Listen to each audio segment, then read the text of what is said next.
Good morning, everyone. It's good to see you again. Hi. I got out of bed a bit late this morning, which is why the stream started a few minutes late. It was almost on time. I'm a little out of it right now. So out of it, in fact, that I forgot to load up the game before we started the stream.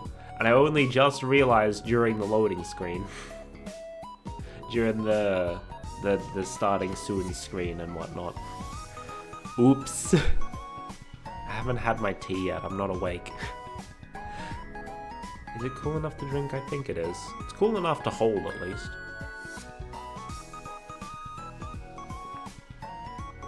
Okay, perfect. We will be a bit more awake soon.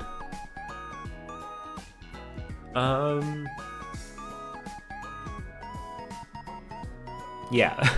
So today we're playing Ace Attorney Investigations 2, again. We're still on Chapter 3.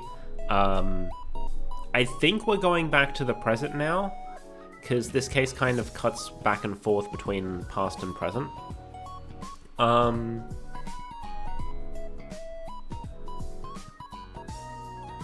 Yeah, so there might not be as many voices that will destroy my throat. But it doesn't really matter because I won't have time to do any like singing stuff today. Probably tomorrow though. But tomorrow I won't be playing Ace Attorney. I have it's the last Sunday before the end. Yeah, it's the last Sunday before the end of the month, so that'll be my Lego building stream for the month.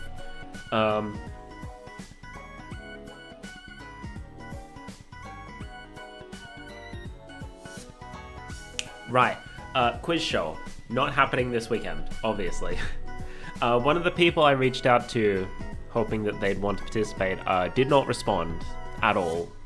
I think I may have reached out to them on a platform that they really don't use. So, I'm gonna have to reach out to someone else.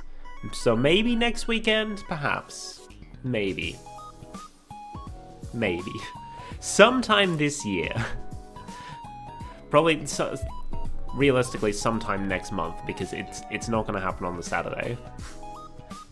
So sometime next month, I'm going to make it happen, regardless of who I have to pester. I might just drag Miko in for a second round. But yeah, it's a thing. Let's go over to the game scene and set shit up, because okay, oh right, it's still invisible. Let me just do that to hopefully sync the audio better. Because for some reason, if I don't do that, it's out of sync. Yeah, there we go. Let's play some Ace Attorney, baby!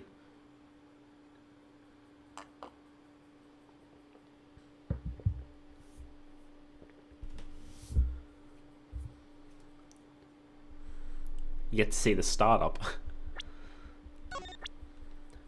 Normally we just cut right to the title screen.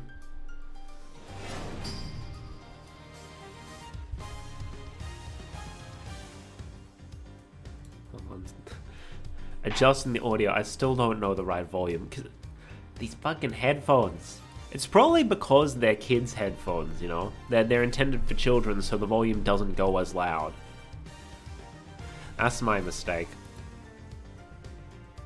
Might have to get a different pair at some point.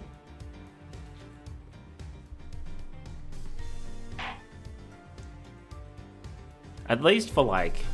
Oh, I haven't actually tried recording something with these headphones, so I don't know how that goes. We'll see! I don't know, tomorrow maybe. I think I still need a bit more practice with the song that I wanted to do. Anyway, middle, an incident occurs.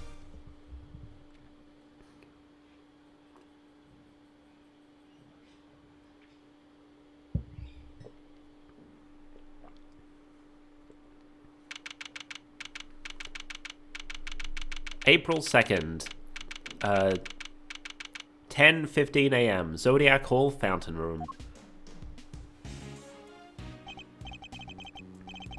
Whoa, went deep on that one.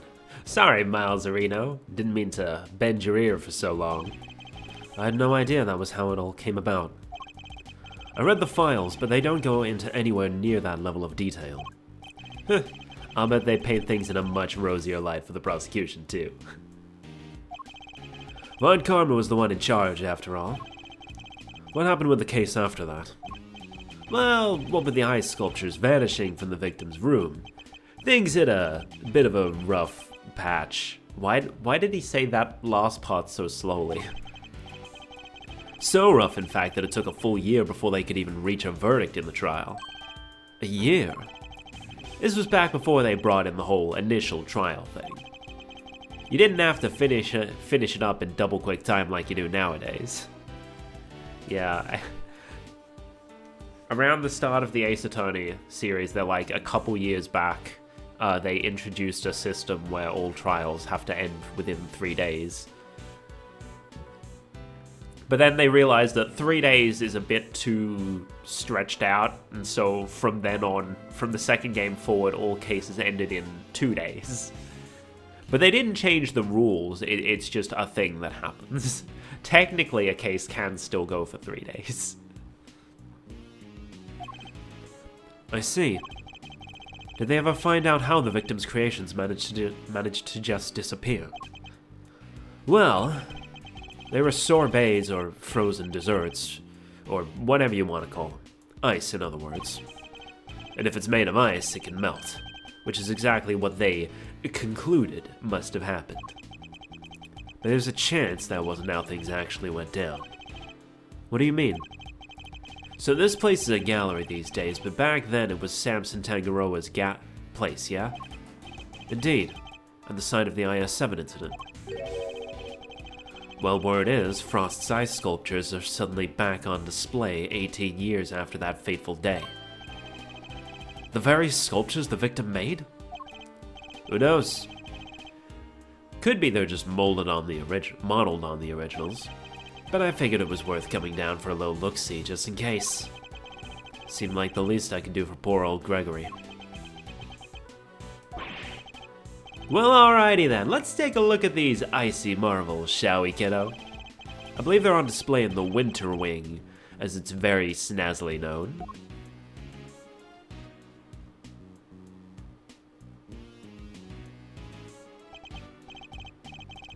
So, Winter Wing, Winter Wing. Huh? I don't believe it. It's locked. The gallery's open for biz, but the Winter Wonder Wing's off limits? Oh, Winter Wonderland, that's what he's going off of. Just like, Wonder Wing? What is this, fucking Banjo-Kazooie? What gives? Fender, perhaps you should look more closely at the pamphlet we were given. The Winter Wing is over there.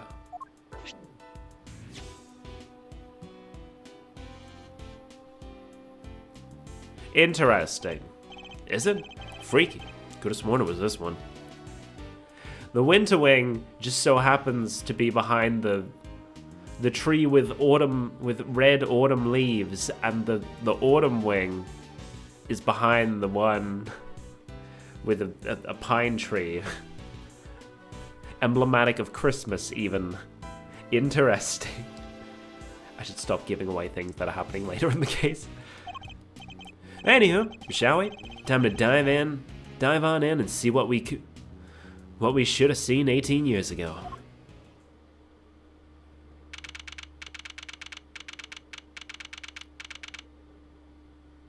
Oh, hello. I forgot they were in this case. They don't play any significant role, but they're there as a cameo. April 2nd, Zodiac Hall, Winter Wing. I think in the fan translation this was called, like, the Winter Palace. But instead they're calling it a wing, which makes more sense considering it's, you know, a small part of a larger building and not a palace in and of itself.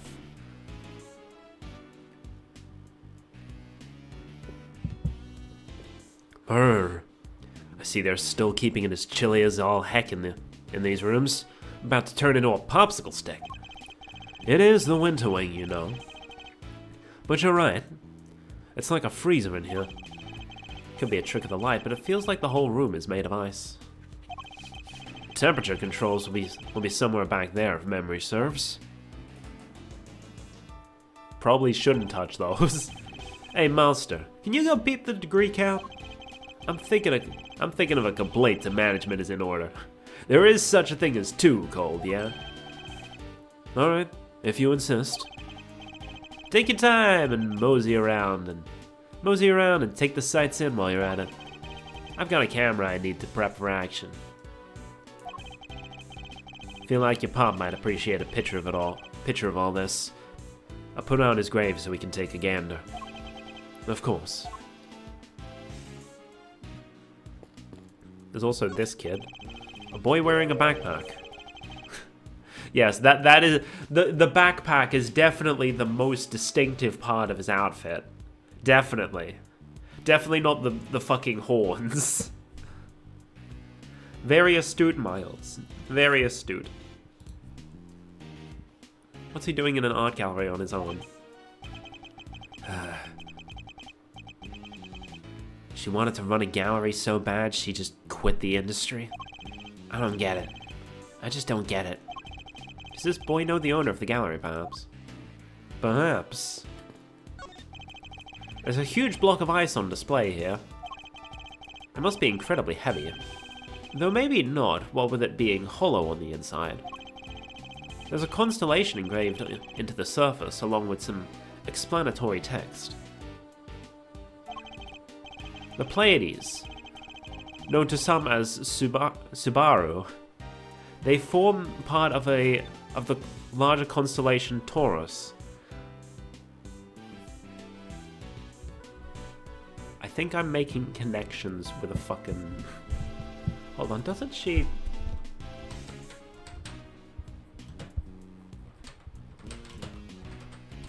Yeah, she does have a fucking song named it. Okay, that makes sense.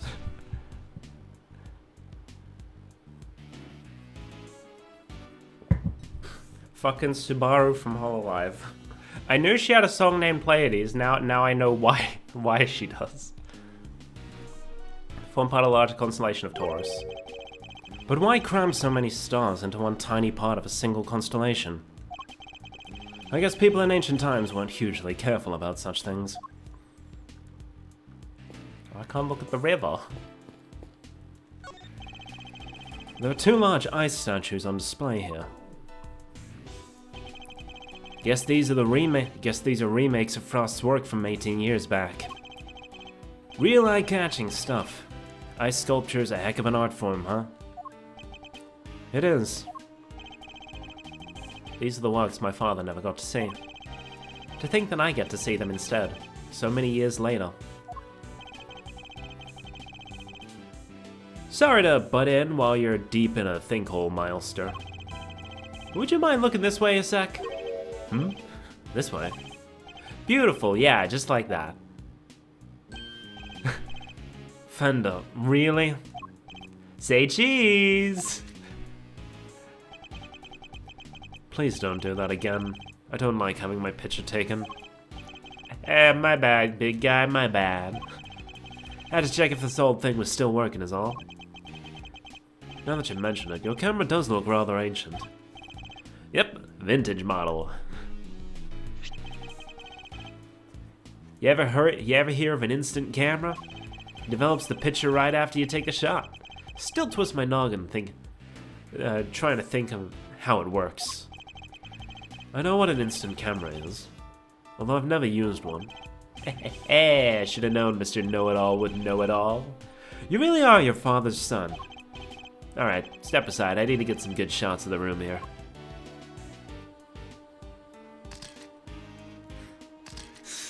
Okay. For all his joking, he looks very serious about the pictures he's taking. He must have his own theories about the IS-7 incident. Ooh, I should have been a paparazzo. These are gold. And they develop right away. Want to see? Well, since you've already shoved one in my face. Alright, Brainiac, question. What do these two sculptures represent? They appear to represent Taurus and Gemini, 2 constellations best observed during wintertime. Bingo! He shoots, he scores. Whew, you're a regular encyclopedia, Milester. Guess that's why this is the winter wing, right? Because they have the winter star stuff on display here. Anyway, seeing as I'm the nicest old rogue on the block, that one's for you. That one's yours for keepsies. Thanks. Winter wing photo. Yay, evidence. So the victim made these same zodiac statues out of flavored ice for the contest 18 years ago. Sure did. Lovingly crafted life-size desserts. I only ever saw the old ones in photos, though. But these are spit of the originals. So this is what you wanted to show me. Yep, I think Gregory would have wanted you to see them too. And I may not have had it in me to come here on my own. Sorry to drag you along. Not at all. I'm happy to be able to see why my father's final case unfolded. Good to hear you say so, Palio. Let's say we grab another quick snap to commemorate this heartwarming occasion. Absolutely not.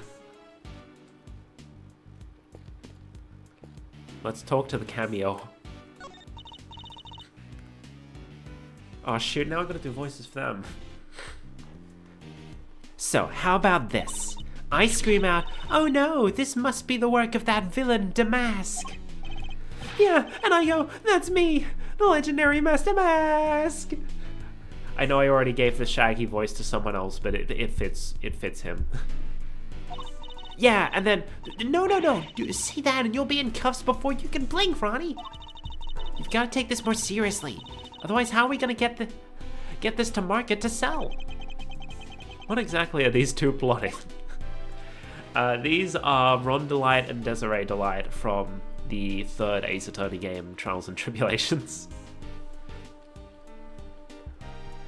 Because the investigation series can just, stick random characters standing around and stuff, they like to put cameos here and there.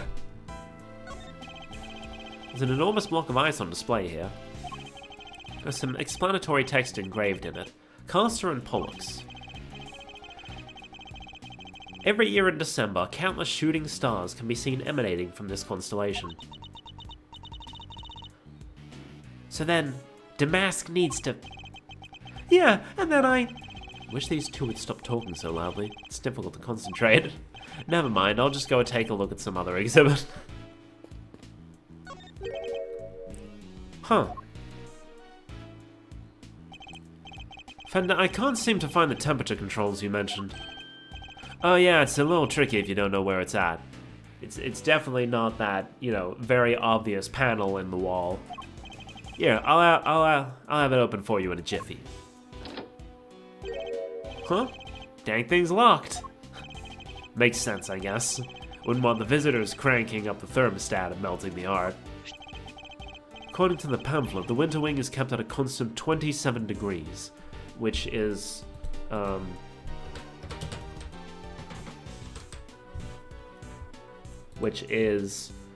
negative 2.7 repeated in Celsius. Holy shit, that is cold. That is very cold.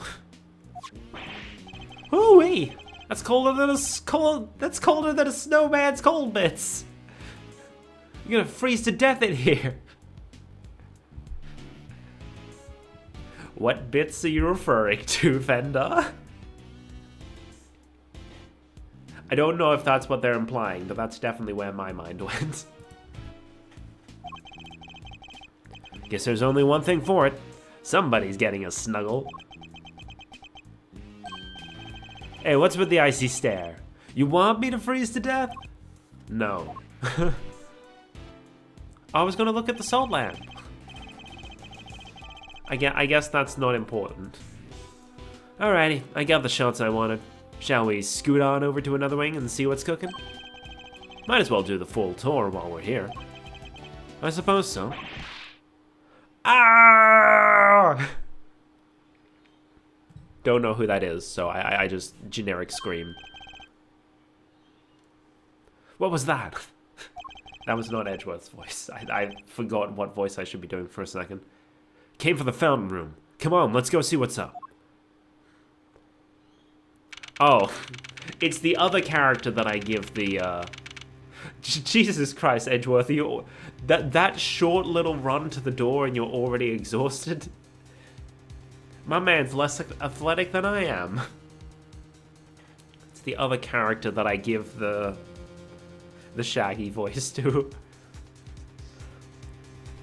A lot of Shaggy in this episode. April 2nd, Zodiac Hall Fountain Room. There's someone on the ground. And is that... Larry! What are you doing here? Actually, never mind that. What on earth is going on? Edgy! You should have seen it. It was awful. Just calm down and tell me why there is an unconscious man on the floor. I didn't do anything. He just fell down in front of me. Wait, I know this guy. Oh, hello. Is everything alright? Don't you know it's rude to make a racket in an art gallery, you naughty boys?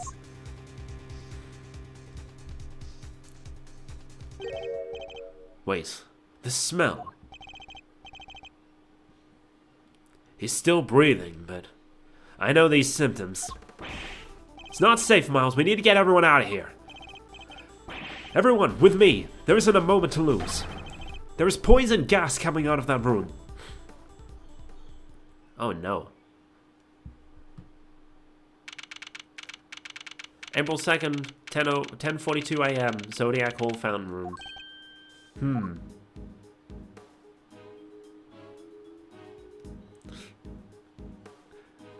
I love Larry's little walk, swaying side to side like that.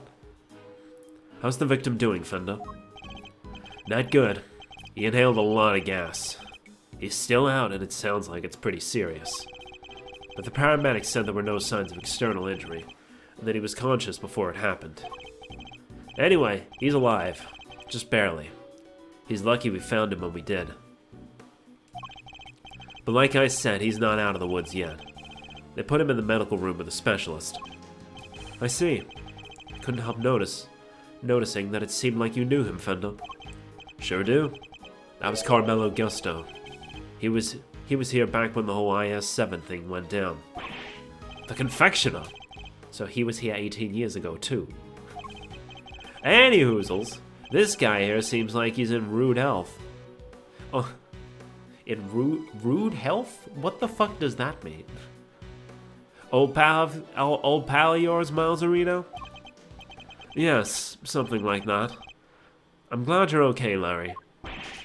Something like that? Are you serious, Edgy?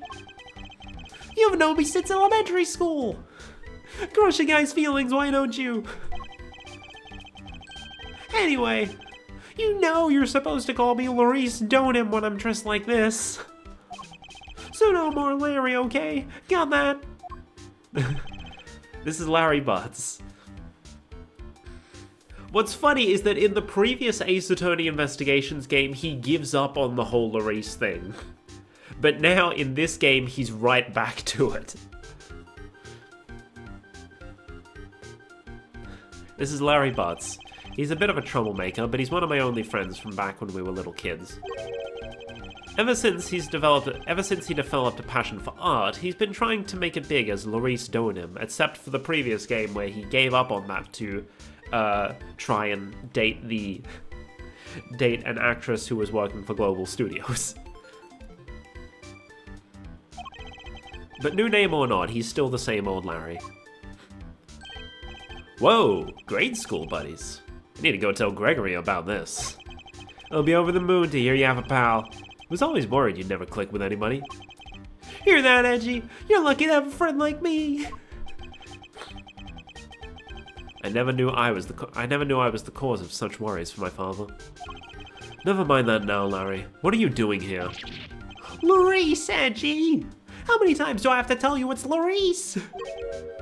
What are you doing here? What's with the demon eyes? Alright, I'll talk. Just stop looking at me like that. Good. Now talk. You want to know why I'm here? Why the heck do you think? For my art, of course. Oh, and I'm coming on a date here with Lulu soon, so I thought I'd better scope out the place. So not actually for your art at all. Larice, my man. An artist and a romantic. You have to introduce me to this lady friend of yours. Oh, sure. It's nice to have someone take an interest for once. Spammy. Oh, by the way, Lauricio, did you notice anything when you found the victim? Nothing in particular. Didn't you say you'd seen something awful? Oh, that. The old guy. He just appeared and then splat! It was on the floor. Scared the life out of me. But for once, I had nothing to do with any of it. Don't look so proud. That's the least we should be able to hope for. Oh, hello. Honored guests, I can only apologize for the trouble you've experienced. I'm Judy Bound, the gallery manager. Another person from the IS-7 incident. Good to see you, Judes. Mr. Fender, it's always a pleasure. She was at the reception desk when we arrived, so she's the one in charge here. I can't believe you had to go through something so awful. And on our first day in business. Hey, quit that. It's not your fault. Oh, wait, I guess I'd better introduce you guys. Judy, meet Miles Edgeworth, son of the late, great Gregory. Really? You're Mr. Edgeworth's son? Well. She do a dance. Okay.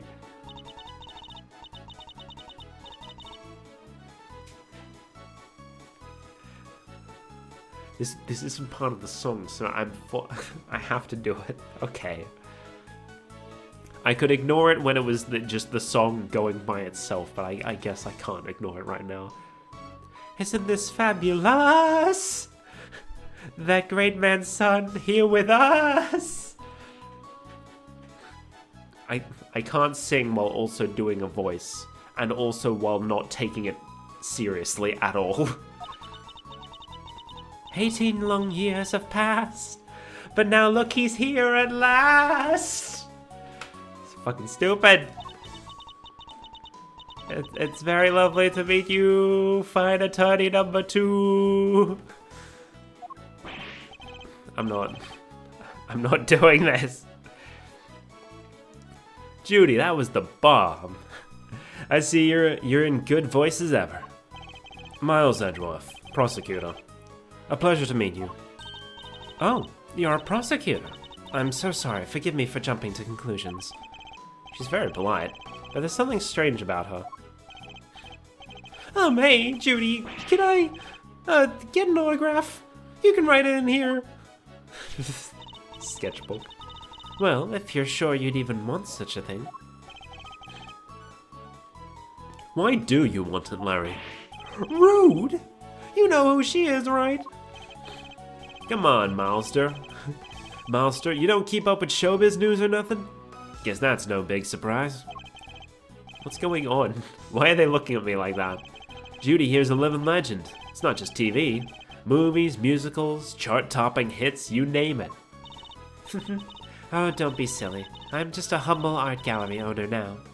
I finally quit the biz for good. I finished shooting my last movie just the other day, in fact. Some of my co-stars were even kind enough to say they would come visit once we opened. Anyway, here you are. Good luck with your artistic endeavors. Thanks so much, Judy. I'll treasure it till my dying day. Ah, you and me are peas in a pod, Larice. Peas in a gosh dang pod. I noticed I'm picking the mic a lot more than normal. Maybe I do need to sit further away from the mic. I always used to sit real close because I was so quiet. But maybe I'm not quiet anymore. Or maybe that's just a result of me having to do all these voices. How lovely for you both. Larry, could you go practice your drawing somewhere or something? You did come all the way to an art gallery, after all. It would be a shame to waste the opportunity. A real artist drawing our exhibitions? What an honor. Guess even you can have a bright idea once in a while, Edgy. Alright, Judy, seeing as you were so nice about it, I guess I will. Be right back. He's a real live wire, that one. That's one way of putting it. I can only apologize. By the way, there was another woman with you before. Where is she now? You mean Delisha? Delisha Scone? She's in the medical room helping to care for Mr. Gusto. I call it the medical room, but it's nothing quite so grand, of course. I couldn't stay with them as I'm the only one on staff and I can't leave the gallery unattended for long. Delisha Scone. I've heard that name before. We've heard that name before, haven't we, Fender? Sure have. Sounds like our IS-7 bingo card is complete. Something tells me this isn't a coinky-dink.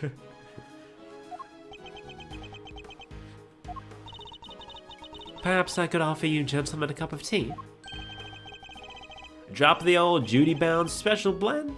Why not, for old time's sake? That would be lovely, thank you. Clink, clink, clatter, clatter.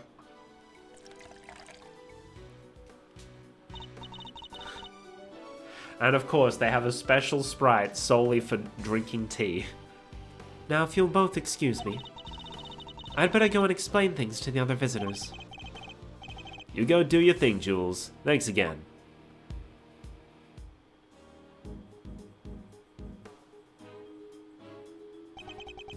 This aroma. Ceylon, I believe? Let's give it a try.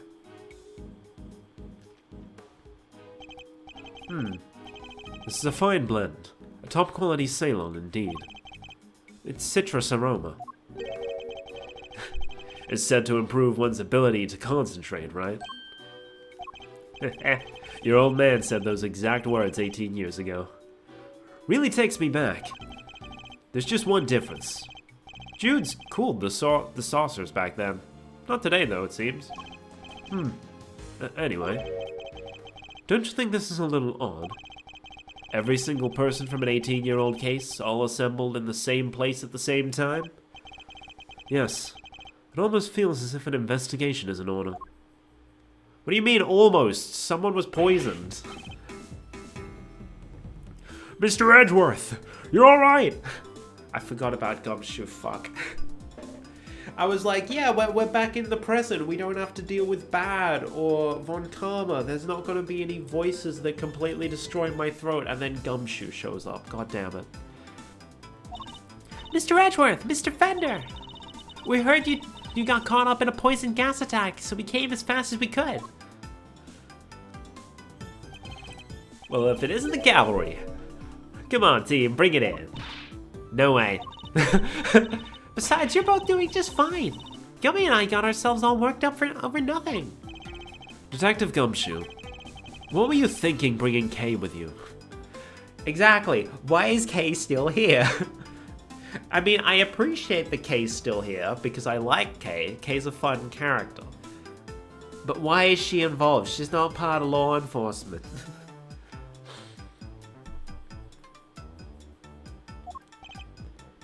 Sorry, sir. I know it was dangerous, what with the poison gas and all, but she wouldn't take no for an answer. How did she even find out? I ran and I ran and I ran and I ran, but I just couldn't shake her off.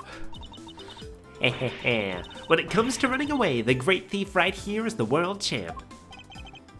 Then run away. Don't chase the poor detective.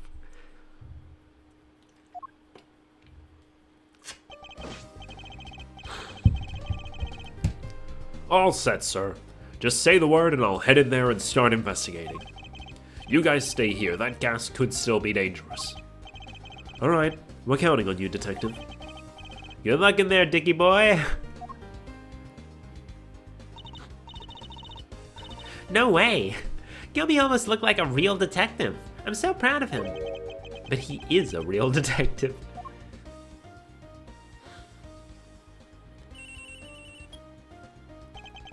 Ring-a-ding-ding.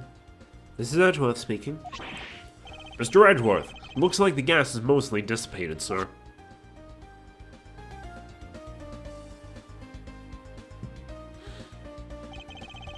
Very good, Detective. Now calm down and tell me what you see. Yes, sir. First up, the exhibits. There's a statue of two people on the left side. And on the right, some kind of two-horned animal. Wait, a statue of two people? And a two-horned animal? That sounds familiar. In fact, it sounds identical to the display in the Winter Wing. Other than that, the place is looking pretty damp. The sprinklers sprayed the place real good. Must be what stopped the gas from spreading. The sprinklers? Oh, the sprinklers? Are there any signs of a fire? No, sir. And the fire alarm hasn't been triggered either. Sprinklers look like the type that detect heat and smoke. When they detect something, they send an alarm, either fire or smoke, to the security room. Guess they read the gas as smoke and triggered the smoke alarm that way. And was anyone in the security room when that alarm went off? The place only has one employee, and that's Judy Bound, the manager. And she was at the reception desk across from the security room the whole time since the gallery opened. So she heard the alarm from across the way and turned on the sprinklers. Yep. Seems they can only be switched on manually, and only from there. That's a safety hazard. Wouldn't want the art gallery getting soaked for no good reason, I guess. And if it's manual, you could maybe even check how bad the fire was and try to get some stuff out first. So the security setup is geared around protecting the exhibits. That makes sense in an art gallery, I guess. I still feel like that's a safety hazard. And one more thing, it's freezing in here. Isn't this the autumn wing? It's the deep midwinter wing. This isn't the autumn wing. It's the deep midwinter wing. So the autumn wing is cold too. Check the temperature. It's 26.5 degrees in here, sir. Why is the autumn wing being kept at the same temperature as the winter wing? That's about all I've got for now. I'll let you know if I find anything else, sir. Understood. Thank you, Detective. April 2nd, 11:15 a.m. Zodiac Hall, Fountain Room. What did Gambit have to say? He said that the autumn wing is actually quite wintry. Huh? I don't get it. I'm wondering what it can mean myself. But it is a bit hard to tell from out here. We should try to get in there as soon as the police are done with their investigation. Amen to that. We need to see what the deal is for ourselves. Is there anybody else who might know something in the meantime? Oh yeah, there is one guy. Miles' best bud. His... what? If we have to. And I guess we have to. There he is. Wait, that's...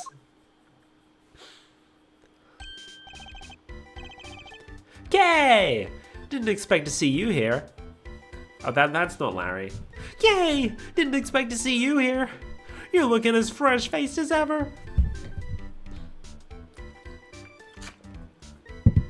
Got like something caught at the back of my throat. It's throwing off my voices. Heh! Long time no see, Larry, right? So here's the deal, Kay. I'm Larice right now. You see, I'm also a bit of an artist. Ah, so it's your alias? I like it. Good to see you, Larice. I always knew you were a nice, thoughtful kid. Unlike some people. I have some questions for you, Larry. What the? How am I a suspect? Just because I found the guy? That doesn't mean I did the crime. I never said you did. I just need you to tell us what you saw. You said you saw something awful. How so exactly? Look, I didn't see anything and I didn't do anything, okay? I don't think I did anyway. Whoa, Chief. You don't sound too sure of yourself at the end. You didn't sound too sure of yourself at the end there. Reading. There's something you should know about him, Fender. When something smells, it's usually the butts. We've been saying that about Larry for 26 years now. His ability to attract trouble is legendary, for want of a better word. His ability to cause trouble too. I suppose I'd better find out what he did this time. Oh, is it logic chess? I mean mind chess? Chess dimension. Right, we haven't done that this case yet because we were playing as Gregory the whole time, and Gregory doesn't use... Gregory does not have access to the chess dimension. Our aim is to uncover anything Larry might be hiding. However... I didn't see anything and I didn't do anything, and you can't prove otherwise. 2 pawns? It's almost impossible for him to keep his cool. I'll need to bide my time when he gets agitated and wait for him to calm down. Let's start by asking him to go into detail about what he's doing here. He shouldn't prove to be much of a challenge, so let's get this over with. Mind chess, commence. Why are you here? Why exactly did you come to the gallery today? What kind of question is that? You don't think I belong in a gallery or something? That's exactly what I think. No. Hey, if you're gonna ignore me, then I'm gonna paint you a portrait. And when I'm done, I'll scribble all over it. They're all just scribbles to begin with. No, Larry is actually surprisingly good at art. He finally found something he's good at. I'm joking, okay? I'd never scribble on one of my pieces. How could I? They're valuable artworks. According to you, perhaps. I imagine I might struggle to agree. Oh, laugh it up, funny guy. Luckily, some people actually believe in my work. And those people lack an eye for aesthetics. She's called Lulu, okay? She says my pictures are masterpieces. If she likes something, I'll draw it for her. Anything at all. And where is this Lulu? How come you're here alone? What? A guy can't be apart from his girlfriend for 1 second. I have a life of my own too, you know. Why not come here together? I think he's still agitated. Fine. Lulu said she's a Gemini, okay? So I thought I could do a sketch of the statue to show her on our date. And I expect you're pretty proud of this sketch. Not so much this time, actually. But you know, being her sign and all, I just thought maybe she might kind of like it. So you're here for the Gemini sculpture. How very like you to try and tell me nothing and give away so much in the process. So to summarize, you came here today to draw a sketch of the Gemini statue for your girlfriend Lulu. What? How did you figure all that out? From your incessant prattling. You just can't help yourself, can you? Fine, then I won't say another word. Larry may want to keep his mouth shut now, but I'll have my answers one way or another. Let's ask him what he did after he arrived here at the gallery. We'll soon see what he's hiding. It's just a matter of time. What did you do once you got here? Alright, tell me what you did once you arrived here. What's the big idea? Why are you staring at me like that? I don't remember. I didn't have a pamphlet, so I didn't know what was where. So I just kind of hung around by the fountain. You didn't get a pamphlet? You didn't receive a pamphlet when you paid your entrance fee at the reception desk. Speed! Huh? You mean entry isn't... It's not free to get in here? You didn't pay upon entry? You mean to tell me that you entered without paying? Speed! I'm sorry, okay? It wasn't deliberate. There wasn't anybody at the reception desk is all. So I thought entry must be free. This bound wasn't at the reception desk? You're saying Miss Bound wasn't at the reception desk at the time? Speed! Yeah, but it looked like there was maybe someone in the little room opposite. Interesting. According to Detective Gumshoe, Miss Bound had to enter the security room to activate the sprinkler system. I expect she wasn't at the reception desk because she was busy responding to the incident. And right after she finally got the place open for business too. Poor Judy. The Winter Wing, the gallery's greatest attraction. It's gonna be ruined now. What? You say you don't have a pamphlet, and yet you seem to know all about the Winter Wing. For example, that the Gemini statue you came here to draw just so happens to be in said room. Therefore, it was your intention to visit the Winter Wing all along, wasn't it? Ow! How did you get me again? Fine, you're right. I came here for the Gemini statue. And yeah, I came here to visit the Winter Wing. I won't deny it. Larry's not one to confess so easily. Then again, he's always managed to surprise me in unusual ways. Let's see what more he can tell us about the Winter Wing. Recharge. I expect even Larry has found his feet a little by now. I'll have to watch his reactions more carefully and see what information I can glean from him. Let's see. Did you enter the Winter Wing? Larry, be honest. Did you enter the Winter Wing? What is that? Is that suspicion I see in your eyes? I tried to get in there, sure, but... You mean you didn't go in? You tried to get in, but you couldn't. Speed! Yeah, exactly. I wanted to get in there, but that old guy came out and fell to the ground, and like I said, it was all pretty shocking. The victim prevented you from entering? So you were unable to enter the Winter Wing because the victim emerged and collapsed in front of you. Speed!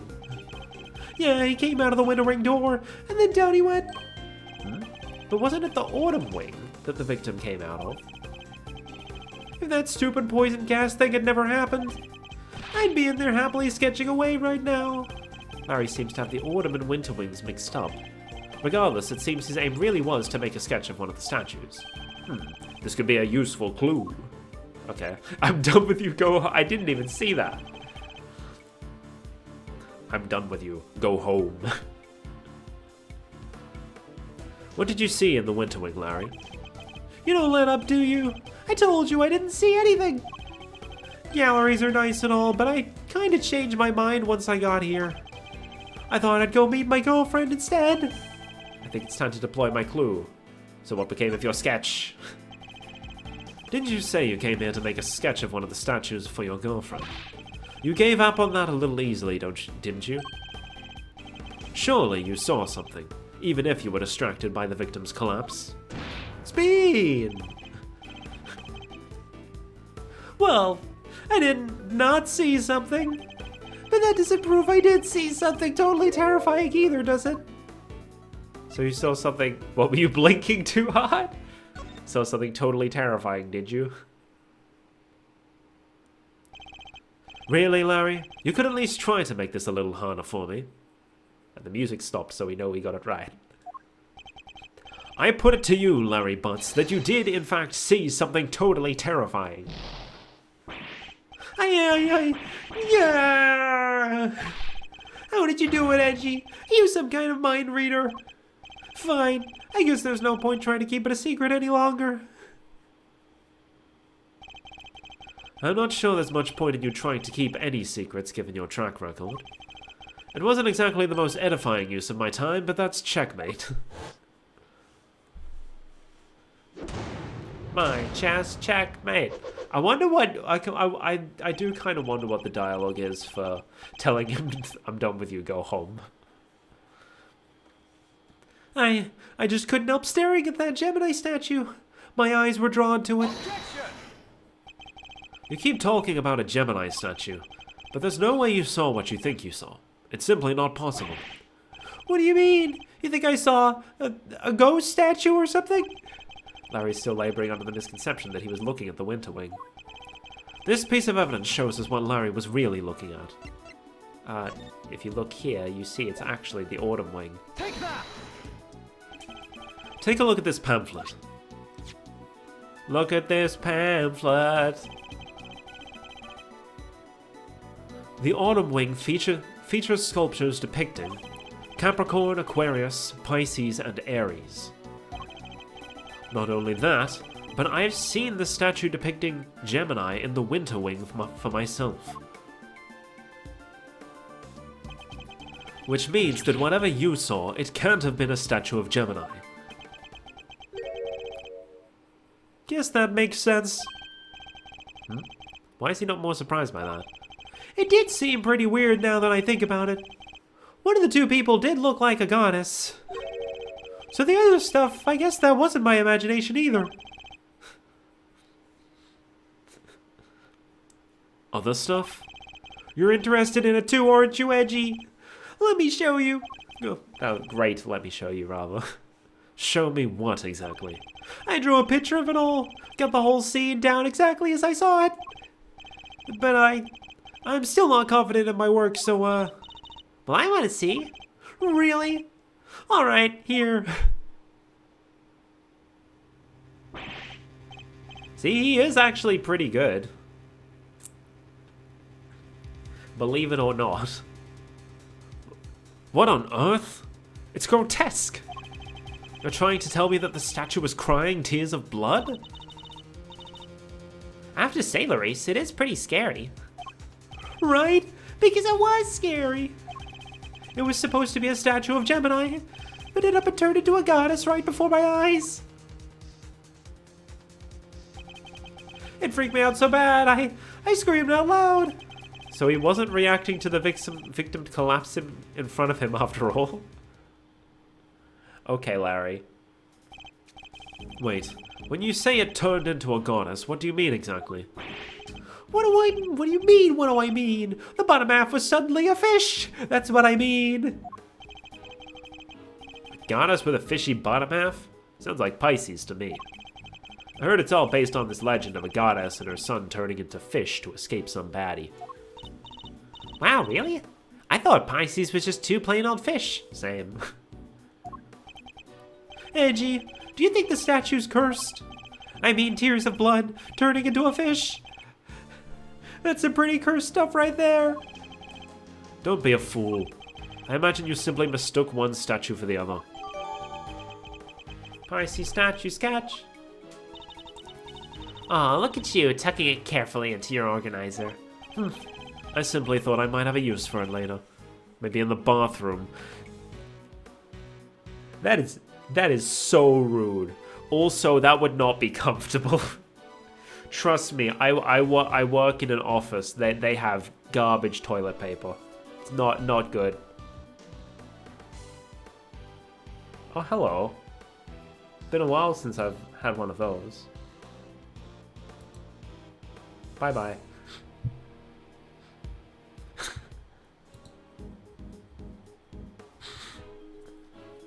It didn't show up, but I got a bot message being like, get more viewers here, and I'm like, no. If I'm gonna get more viewers, I want them to be real viewers. I don't want bots. I don't care about number go up in that case. I care about people actually enjoying my shit. Anyway. Thank you, bot, for interrupting my bathroom talk. You're the worst, Edgy. The worst. How have we only been going for 1 hour? What? Feels like it's been way longer. Maybe I'm just tired. Kinda freaky deaky though, huh? Statue with a bottom half that changes shape. I'm pretty keen to find out what went down in the Autumn Wing, aren't you? I suppose I am, yes. Could there be some kind of trick to the Pisces statue, perhaps?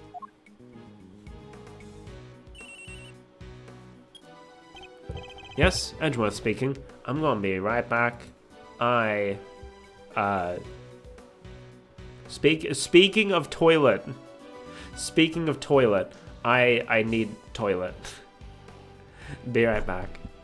I know we're only an hour into the stream, but I was in a rush to get started, okay?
I'm back.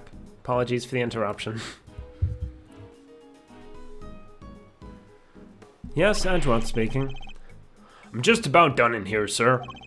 There's no danger from the gas anymore. You can come in now. Thanks. Good work, Detective. It seems it's finally safe to enter the Autumn Wing. The good detective sure has impeccable timing. Come on, let's go take a look. I want to see this Pisces statue. Kay, go home. Kay, you are not part of the police. Unless you're considering a change in occupation, you don't need to be here. You're going in there, Kay? Then maybe I should come along too. Did you really think I was going to leave you out here on your own? I know better than that. Alright everyone, to the Autumn Wing. Off we go. We didn't even have a time code show up. Here we are at last. And it really does look a lot like the Winter Wing. Glad you could make it. Oh, hey there. You're, Harry, was it? Good to see you, Harry. Yeah, Harry Butts. No, for the last time. The name is Laurice Dotem. Detective, your report, if you don't mind. Yes, sir. Okay, so first off, I found a blowtorch. The nozzle was still warm when I found it, so I guess it was used pretty recently. Was somebody using it to heat something? There are signs of it being used just before the police arrived, possibly to heat something? Was the step ladder already like that when you entered? Yeah. Oh no, step ladder jokes. Yeah, I guess it was used by whoever let out the gas. The gas was inside the case until someone opened the lid. Is that so?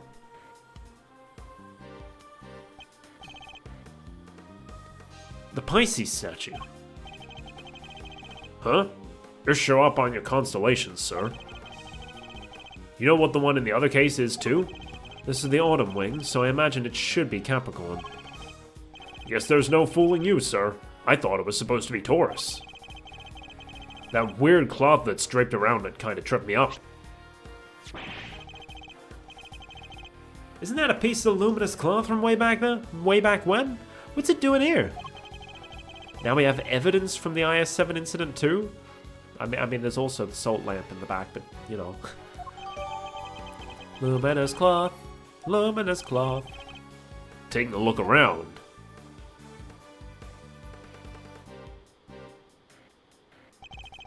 Seems there's a piece of luminous cloth on each of the other cases, too. Yeah, that just makes me want to see what's hiding underneath real bad. Sure, let me whip them all right off for you.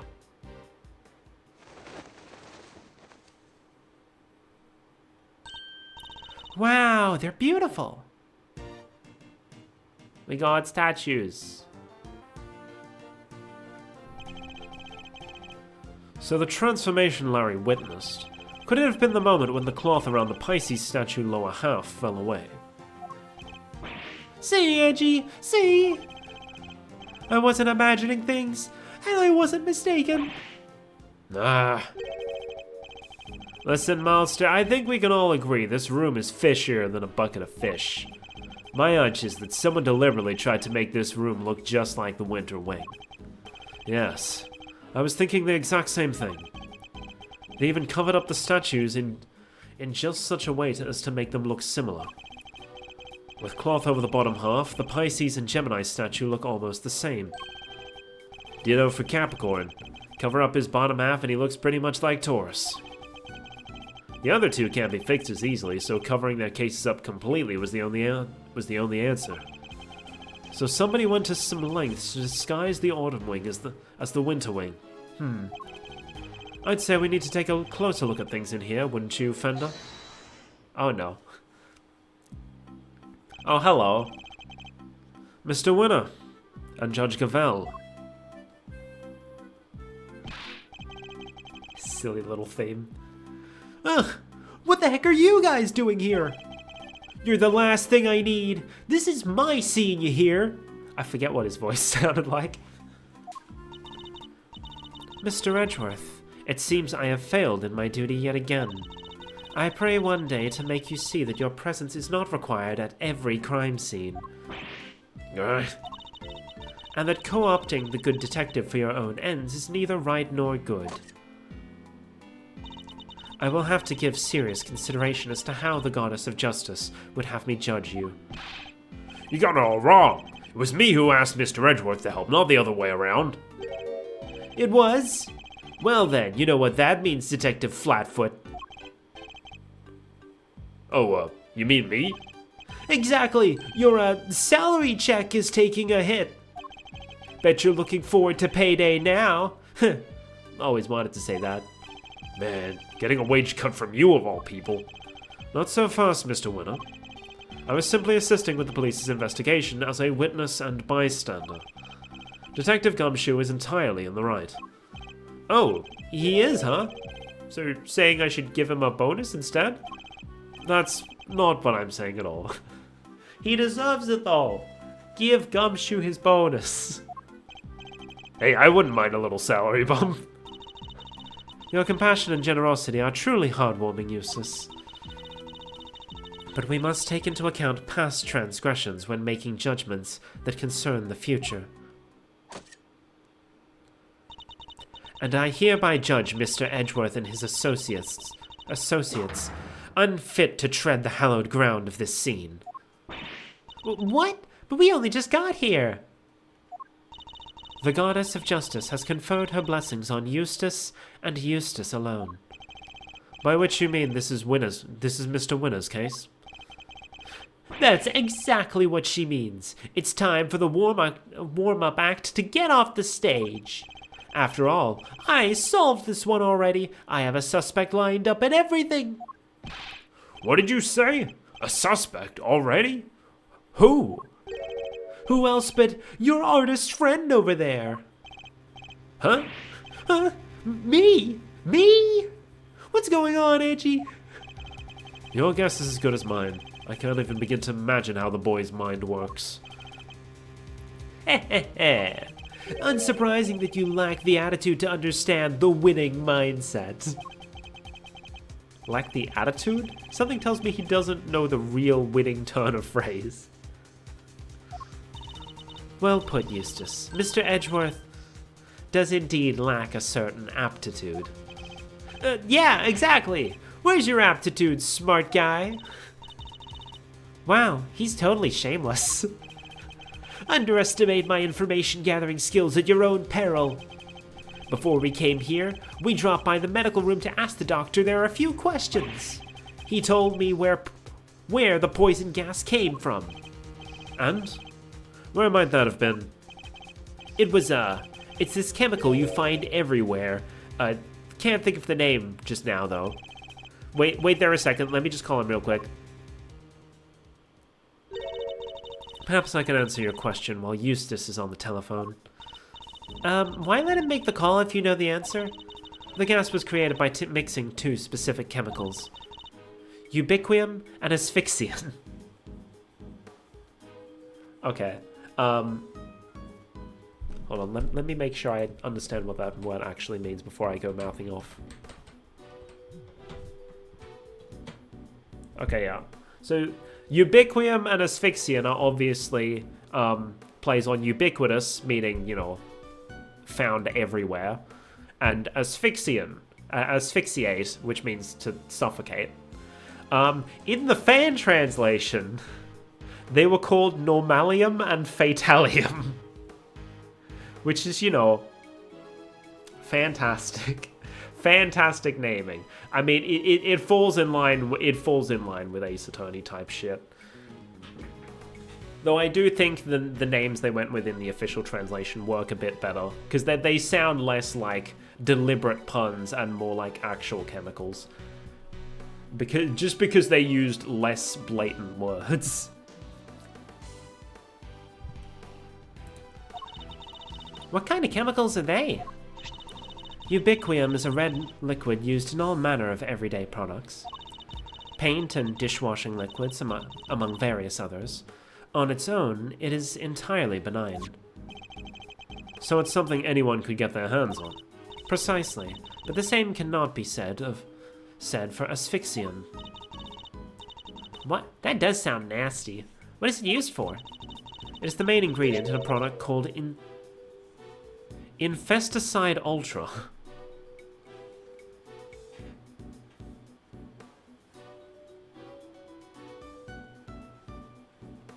It has an X on it. Was this like...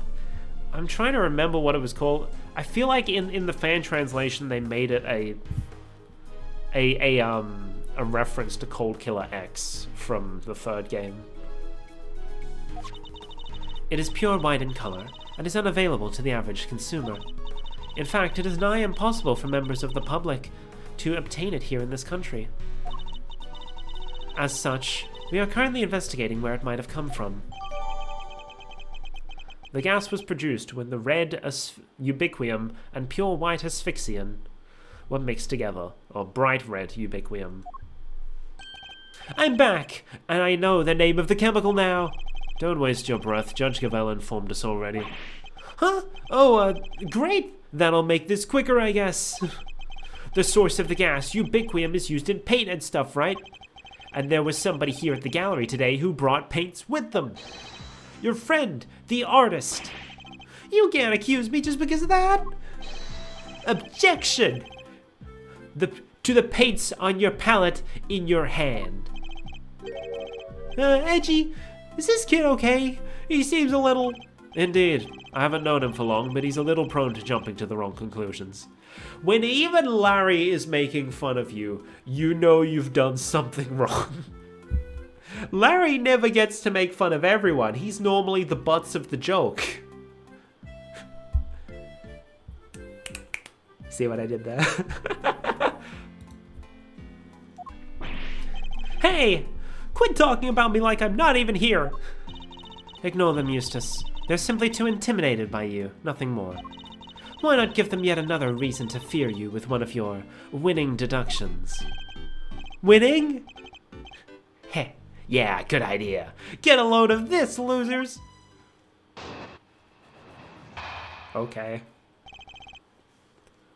Winner's winning deduction. Our friend the artist here won the race to... won the race to find the victim and was the first on the scene, correct? I assume the reason he says won, he phrases it like that is because, you know, win.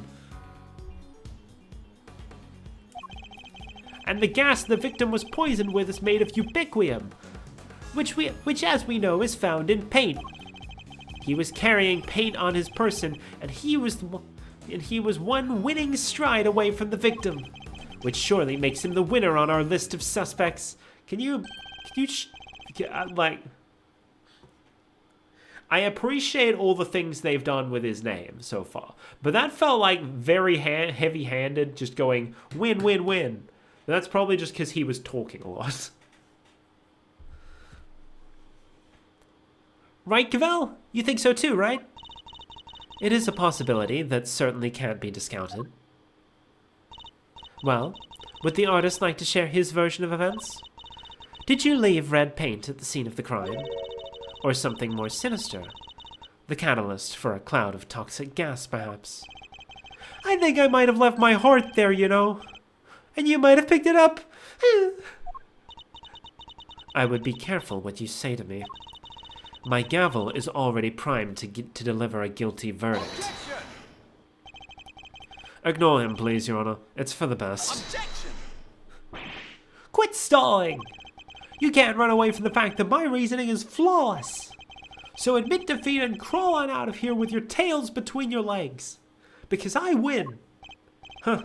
I have better things to do than pick holes in your faulty logic, but I suppose I don't have much choice. I think I already know. Winner's winning deduction. Oh, that's probably why he went so heavy-handed on the winning jokes. Because it's specifically his winning deduction. He's first on the scene. And the gas was made from ubiquium. It's made of ubiquium and asphyxium. Right? Yeah.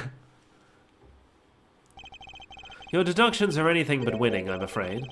Unless you're looking to win a prize for incoherence. Heh, So you agree I deserve a prize? What you deserve is to be set right. The gas came from within the case containing the sculpture of Pisces. It did, and it was created by the artist guy. With the red paint we know is full of ubiquium. Allow me to offer you a bit of advice, one prosecutor to another. It always helps to listen carefully to others. The gas is created when ubiquium is mixed with another substance, asphyxian. Paint containing ubiquium alone wouldn't create any kind of gas at all. It wouldn't? I thought they said that the guy was asphyxiated with ubiquium. So that's why they went with... Okay. I wonder how they did that in the fan translation. Maybe it was he was fatally injured with normalium. This works better, I feel. So you're telling me all this was based on a mishearing of the forensics report? Yeah! The gas had already done its work by the time Mr. Butts found the victim. Perhaps it's your own aptitude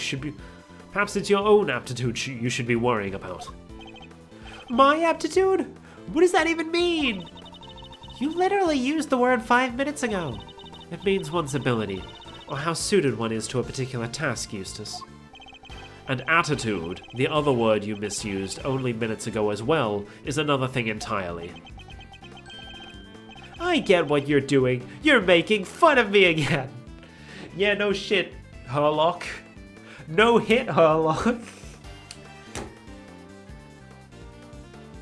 Fucking stupid. What I am doing is demonstrating that you do not have the aptitude required to head up this investigation. Before you go any further, you might wish to consider some of the flaws in your own statements. And what flaws might those be? Firstly, that you cannot prove your artist friend did not enter the Autumn Wing. And secondly, that you cannot prove the red paint did not have something to do with the crime. But the paint isn't important on its own, surely. What is important is the combination of the red ubiquium with the white asphyxian. How exactly were the two substances introduced to one another? Surely we need to figure that out before anything else. Indeed we do. And that is what Eustace will be investigating next. Or what he would already be investigating had you not been here making needless trouble. We are not here to make trouble. Quite the opposite, in fact. We're here to help. You say you know how the gas was made? I don't believe you. I can certainly point you towards a vital clue as to how it was done. He's bluffing, Eustace. Ignore him. It's fine, Gavel. He's clearly lying. Might as well let him talk himself even further into a corner. If you are sure. Come on, then. Show me what you've got. What shows how the gas was created? There's pink here. Ta-da! Pink. Take that! You're saying this somehow shows us how the chemicals were mixed to make the poison gas? That's exactly what I'm saying, yes. Thank you for noticing. Well, they do say I have a good eye. The red tears Mr. Butts saw. That was the ubiquium.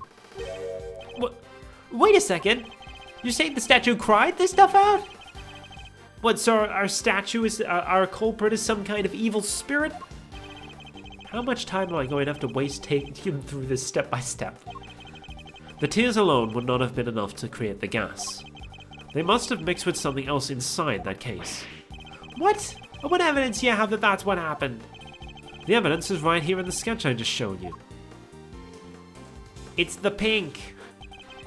The Pepto-Bismol. Need to point out the part that shows the two liquids are mixed together. It's down here. Take that!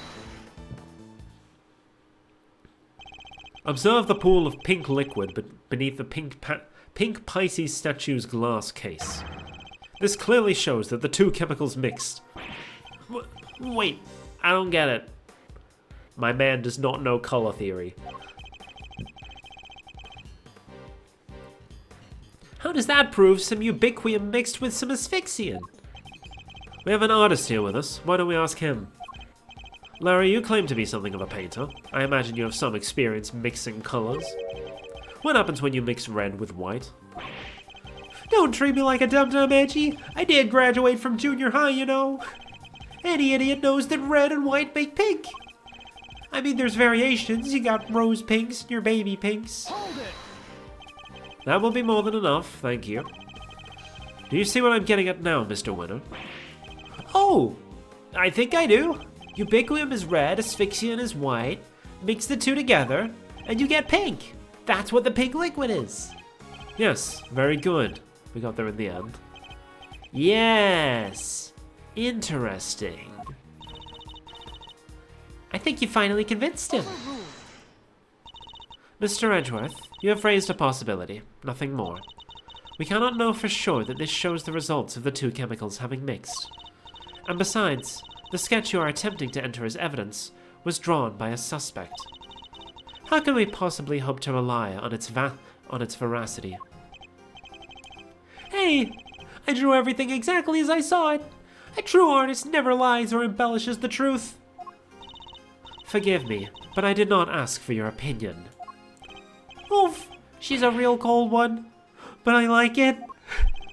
You may rest assured, Your Honor, that I mean to prove my theory to all of our satisfaction. It may not be wise to jeopardize your position any further, Mr. Edgeworth. Especially as there is another question to which you have yet to provide a satisfactory answer. How can you prove that this man did not enter the Autumn Wing? Until you are able to, there is little more to discuss. Wait, maybe the victim could help us out with that. Mr. Gusto? Oh, Gusto, right. Cause... Oh no, it is gustatory.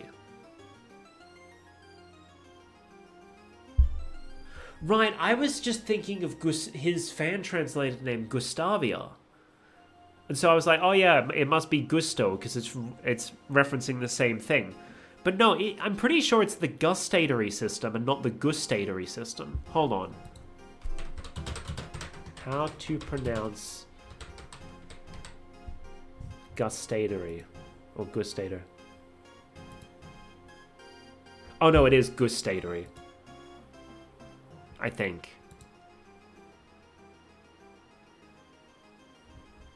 Okay, that is just incorrect. Oh no, it's an ad. I'm trying to figure out if it's Gusto or Gusto.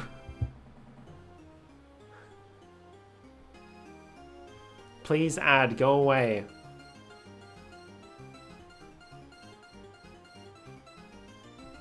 Okay, it is gustatory. So it is Gusto, okay. Mr. Gusto? He's still unconscious and in critical condition.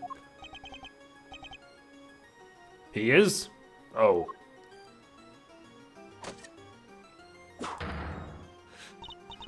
Now, if you don't mind, Eustace needs to carry out his own investigation of the area. If you would be so kind as to leave him in peace. Who's holding it? Who said hold it? Oh. For the presiding judge's sake, I pray to the goddess that you need not ever be summoned to testify. Oh, he has, just not in front of you. Now then, is there something you wish to say, Mr. Artist? If you could just hold that pose for a moment there, Miss Ice Queen. I am Justice Verity Gavel, and I would be grateful if you would dispense with the childish epithets. Oh, finally she tells me her name. Nice to meet you, Verity. Name's Laurice Donham, but you can call me Laurice. If you could stop wasting the court's time, Mr. Donham. Oh yeah, sorry. And shit, there's something I forgot to mention. The door was locked. I tried to open it, and then the old guy came tumbling out. It does appear that the door can be unlocked from the inside. However, that does not necessarily mean it was locked at the time as you claim. Without proof, your statement carries little weight, I am afraid. Objection! Well, as it happens, I can back our pal here up on that. What? Yep, we tried to come in here too, but it's just like the guy said, it was locked up tight. Ain't that so, Milesarino? It is. I distinctly remember how it went. But we don't actually have evidence, just testimony. So, Winterwing, Winterwing. Huh? I don't believe it. It's locked. The gallery's open for biz, but the Winter Wonderwing's off limits? What gives? Prior to the incident with the gas, it was not possible to enter this room from the outside. And what is to say that your suspicious friend was not in here with the victim the entire time? The fact that he didn't suffer the ill effects of the gas. Search him for a gas mask if you like. I doubt you'll find one. I see. Then I suppose we will have to take you at your collective word. That was a little too easy. Well, Judge Cavell, do you accept that Mr. Butts is no longer a viable suspect? And that once again Mr. Winter's deductions have fallen short of the mark? What are you talking about? I just need some more information, that's all. You can't blame a guy for being a little hasty with his deductions. You can, actually. You know, it's not cool for a prosecutor to be saying stuff like that, right? Very well. Perhaps we should call our next suspect. Mr. Donham, you may step down from the stand. Huh? Go, you mean? But I was enjoying our time together, Verity. Let me stick around, please. Overruled. Show no mercy. Squish my heart into a goopy mush. I love it. Larry's a masochist. Who exactly is this next suspect? The pharmacist, Alicia Scone. Your artist friend may have struggled to lay his hands on a bottle of Infesticide Ultra, but someone in her line of work could surely have a better idea of where such a thing might be acquired. The court hereby calls for a 10-minute recess. Eustace, we will go and fetch the suspect. Your winning smile will bring her running, I am sure. My winning? Of course, Judge Cavell. Let's go get her at once. Hey, Detective Flatfoot, you carry on investigating while I'm gone, okay? Ugh, sure. To be continued? No, okay. Is it possible? Could Judge Cavell have suspected Miss Scone from the start? Now that you mention it, she wasn't helping Mr. Winter like she usually does, huh? What exactly is your angle here, Judge Cavell?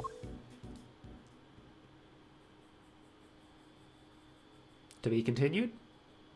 To be continued, there we go.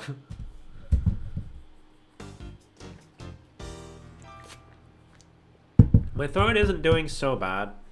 Gumshoe hasn't had to speak much.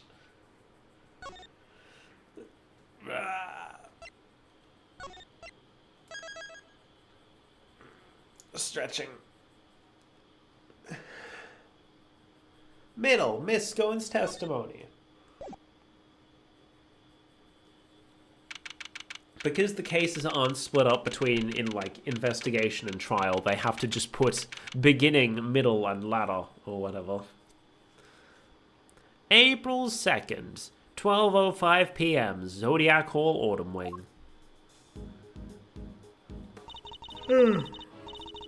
Sorry, I'm still a bit tired. They sure are taking their time. I thought this was supposed to be a 10-minute recess. Heh, sorry to keep you losers waiting. But wait no longer. I won the race to find Alicia Scone, and here she is. Hello, dears. This lovely young man said you wanted to speak to me. Alicia Scones, purveyor of the most wondrous wares a pharmacist can offer at your service. Alicia to my pals, and even Miss Delicious to some. You can call me the winner, and I'll call you whatever I want. All right, Winnie Pooh, whatever you say.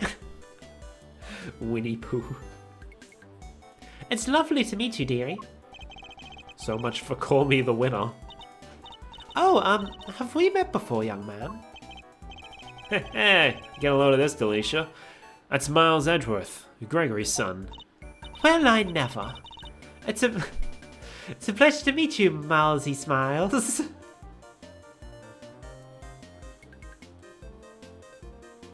Also, I like the Delicia's Delicia's age was a mystery, and she's the only character whose portrait does not change at all after the time skip.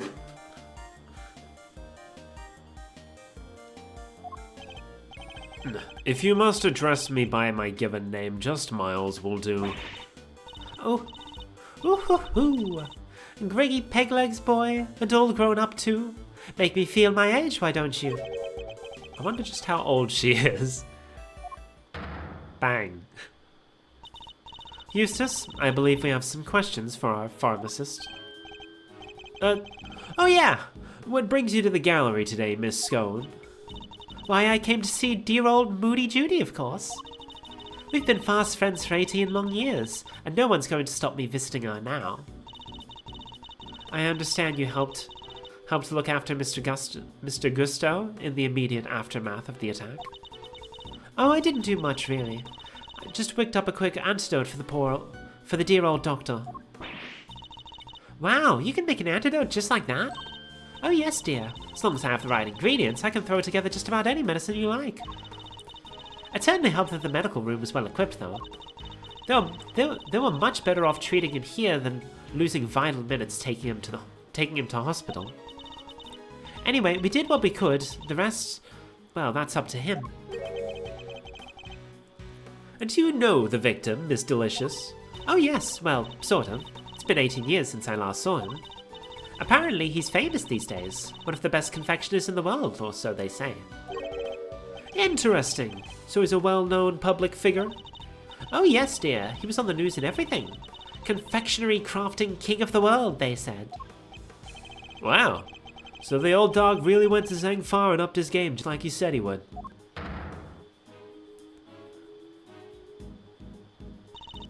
Perhaps if we could proceed to the matter at hand, Miss Scone. Are you familiar with a substance known as Infesticide Ultra? Of course, dear. You use it to get rid of you-know-whats. Okay, so it's... I'm guessing the fan translation called it Bug Killer X. Because, it's an insecticide. And then the official translation just dropped the reference. Hold on. I'm gonna actually look at it. Cold Killer X. Oh, it's... Cold Killer X had a fucking Z in the Japanese... They don't list the Japanese name on the wiki, but they do list the French name for some reason.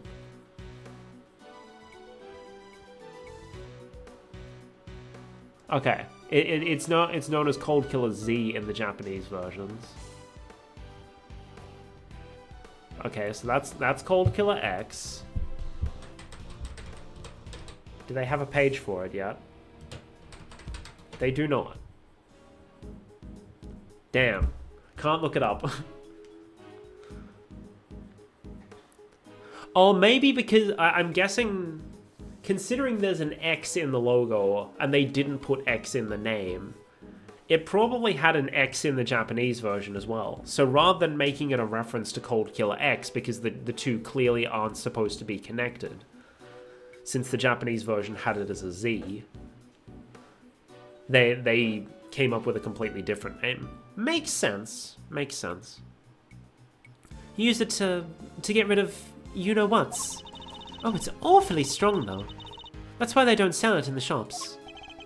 Might I ask what you mean by you-know-whats? The little blighters that frighten the life out of poor innocent ladies like yours. Truly, that's what. Ghastly little creatures, running around people's nice, clean kitchens and terrorizing them. Oh, I get it. Those. Thank you. Thank you, Miss Scone. One more question, if you don't mind. Are you aware of what happens when the chemicals asphyxian and ubiquium are combined? Oh, yes. It's right there in the Infesticide Ultra instructions. Do not mix with products containing ubiquium. Ever. Because if you do, they react with each other and make a horrible poisonous gas. What was it again? Effects of inhalation include respiratory complications and death. And poor old Gusty. I think I'm just going to call it Gusty. Gusty and Gusto. It did sound like gustatory, but I think maybe it's just gustatory. with a very short vowel sound. So I'm just gonna say gusty now. It's easier. And gusto is actually a word. And also just gusty doesn't sound right to me. And poor old Gusty nearly didn't make it. To make that much gas, you'd need, probably 50 milliliters of each chemical, I'd say. He certainly talks like a skilled pharmacist.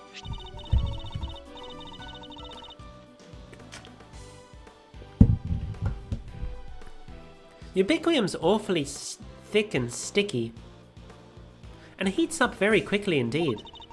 It's also bright red and smells minty fresh. Oh, and cheap as chips. That's why they use it in everything. Asphyxian's more watery, and it's white in color. That will do, thank you. You are clearly well informed, Miss Scone. As well I should be, dearie. After all, Infesticide Ultra is made by the company I work for. Oh, but before you get the wrong idea, they don't go around handing out free samples. As I say, it's awfully terribly dangerous.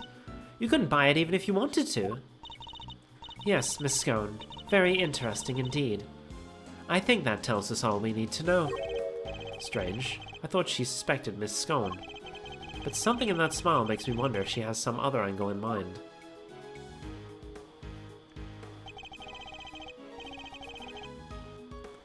What is it, Detective Flatfoot? Any developments to report? Yes, sir. Turns out the sculpture's glass display case is open from the top. Huh. That's rather unusual. And the temperature inside can be adjusted too, all the way down to 0 degrees. The Pisces case was kept at 26 degrees. Dang near got my hand stuck to it. You're lucky you escaped alive. Anything more relevant to the case? Yeah, they found something on the underside of the top part of the Pisces case. Traces of ubiquium. Oh-ho! Now we're talking. That's odd. There was ubiquium stuck to it, it should have stayed stuck. After all, at 26 degrees, it would have been frozen solid. It would, huh? So, how did things wind up as they are now? I think Kay might be able to help us figure out just that. Or at least Mr. Thief might. Huh. You guys are that desperate to get on my good side, huh? Fine. I don't know what the heck you're talking about, but take it away. I can't believe I'm taking orders from this guy. But whatever, anything for the truth. Before you get too carried away, the Goddess of Justice has no need for your help. We will find the truth ourselves. Youch! Why so frosty, Judge G? Your baby prosecutor just gave us the big thumbs up. What's the issue here? Ooh, wait, don't tell me the committee has some dirty little secret it doesn't want us finding out. I am not required to explain myself to you.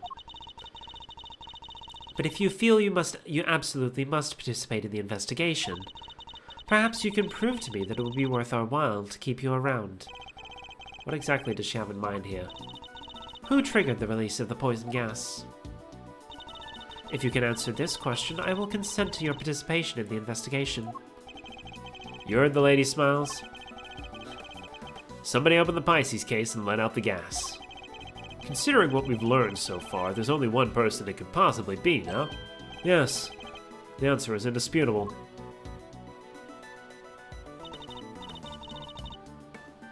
In that case, please kindly provide it now. Who released the poison gas? It was the victim. Take that! The victim, Carmelo Gusto, is the only person to have entered the Autumn Wing. Thus, only he could have opened the case. Correct. That appears to be the only logical answer. Very well. I will permit your participation in this investigation to continue. However, if at any point I feel like you are contributing nothing of value, you will be removed. Immediately. Understood. Even if Mr. Gusto did open the case, we still have no idea why. Alright, Mr. Edgeworth, tell me what you want to see. Let's use the data we've collected to recreate the scene before the poison gas went off. On it. Yum. Don't scare me like that! So this is what you were talking about? Your Mr. Thief. It's called Little Thief, actually, but... Let's begin by examining the Pisces sculpture. There's a generous amount of ubiquium frozen to the underside of the top part of the case. Yeah, which is what's keeping that lid on real tight. The actual glass lid is all cracked though, right? Someone really went to town on your little house there, huh, Pisces? Do we have any idea of how the glass lid might have come to be so cracked? Well, it doesn't look like the outer-facing side of the glass suffered any damage. I see. So we have a cracked piece of glass that we know is ice cold on its inner-facing side. We also know that it wasn't damaged in any direct way on its outer-facing surface. Thoughts? Ice cold. Makes me think of the way you glare at people, sir. Cracks. Make me think about those deeply etched lines on your forehead. That it was cracked by heat expansion. Applying heat to ice-cold glass from the outside will cause it to crack. Huh. I appreciate the science lesson, but why is it all heat-cracked in the first place? Oh gee, I wonder why. Why indeed. A heat-cracked glass lid lined on its underside with frozen ubiquium. You look like the cat that got the cream, Mouserino. You know what happened, don't you? I certainly do. And what's more, I know how Mr. Gusto opened the case. What? But you didn't give me a chance to figure it out first. It would have been quite the wait. Well, don't keep it to yourself, Edgeworth. I want answers. How did Mr. Gusto open the case? He used the blowtorch. The blowtorch used signs of having been used recently when it was found here in the autumn wing. I think it's highly likely that it was used on the glass lid, causing it to crack. A blowtorch? Who uses a blowtorch to open a glass case? Oh, I get it. Mr. Gusto was trying to melt the frozen ubiquium so he could open the lid. Indeed. No, you beat me to the answer by a second, but we'll see who wins in the end. Don't try and tell us you nearly had it. You didn't have a clue. Nah!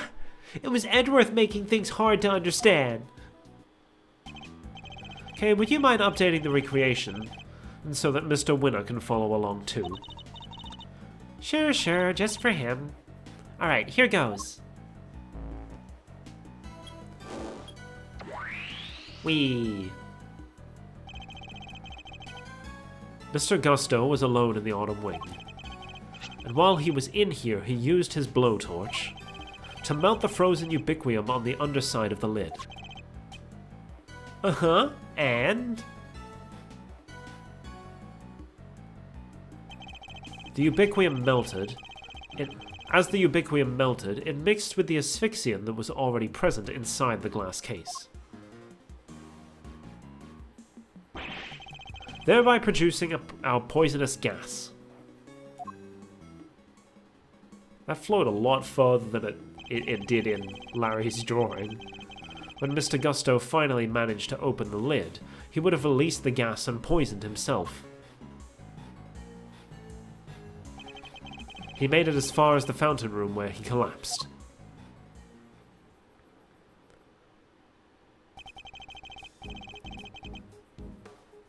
So that was a remarkably short Little Thief segment. We didn't even get a proper investigation out of it. So he opened the case and out came the gas, huh? Seems we got there in the end. But why the heckadoodle did he want to open the case in the first place? I'm not sure. In fact, we don't even know what his ultimate goal was. I'm thinking he might have come here for the same reason I did. To check out not the autumn wing, but the winter wing. You remember, right? I thought this was where the winter wing was when we first got here. Caught you out too, did it? Had my little Eddie Lumpkin. I was ever so confused. What with it being where Chillywinks' room was all those years ago? There's even the same little tree in front of the blessed door. Who wouldn't be all 6s and 7s, eh? Did everyone involved with the IS-7 incident make the same mistake? I think we need to go and take another look at the winter wing. Time to see how quickly I can convince Mr. Winter, I suppose. Eureka! Ladies and gentlemen, I have the answer. The answer to what exactly? The man was going to end it all! A dramatic exit stage left sort of artsy-fartsy farewell. Have you been listening at all this whole time? At my level, I barely need to listen to a word, and I understand exactly half of what's going on. Maybe you should listen a little better and then you might understand more than half. Perhaps I can explain a few of the finer details to you later, Eustace. Winner's prerogative. Winners? Sure, thanks, Gavel. Thank you indeed. I find it's always best to leave things like child wrangling to a professional. Says the guy with a... How old is she actually? 17. Same age as Winner. Says someone with a 17-year-old assistant. Same age as Winner. In the meantime, don't you have something to tell Mr. Edgeworth and his friends? Oh yeah, I totally forgot. What is it now? Heh, I took the liberty of investigating our friendly pink pharmacist here. Or rather, I had one of my underlings do it for me. That's nothing to brag about, you know. Shut up! Can't you see I'm talking? Anyway, let's put a pin on my suicide theory for now, yeah?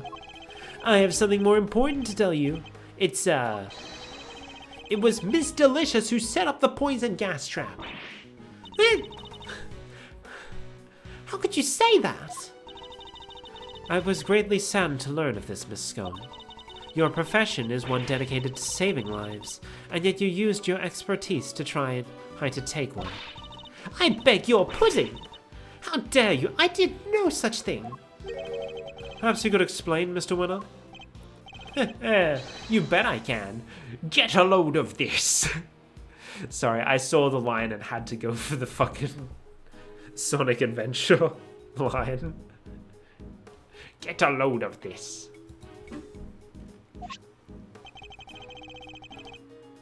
Oh, and of course, her profile.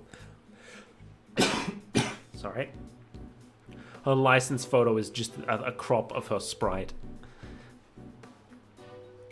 This is Miss Delicious's pharmacist license. I think I am going to need that. I thought I was going to get through this without needing the throat lozenge, but I don't think I am. Give it to me.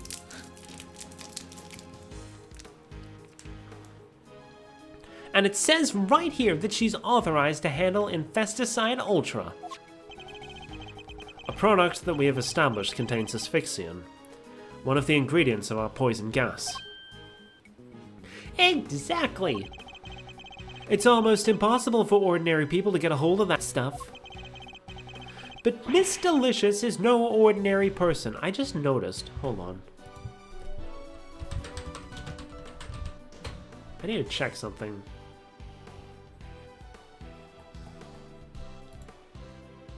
Carefully so that I don't...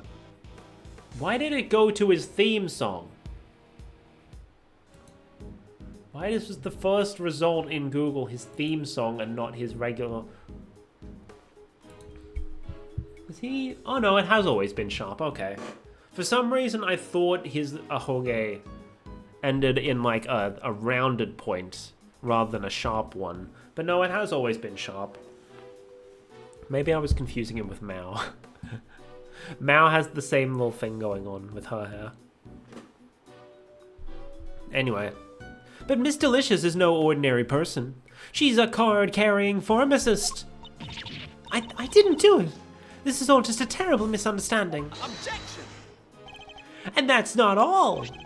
There was a bottle of Infesticide Ultra in the victim's pocket. And what do you know? It's covered in your fingerprints.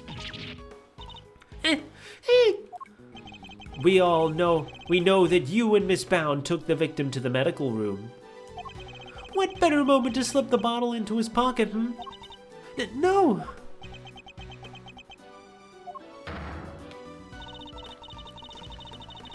There was only one person on the premises licensed to carry Infesticide Ultra. And that was you, Miss Scone. Furthermore, you are acquainted with Miss Bound, the owner of the gallery, meaning you would have access to the building and ample opportunity to prepare your trap.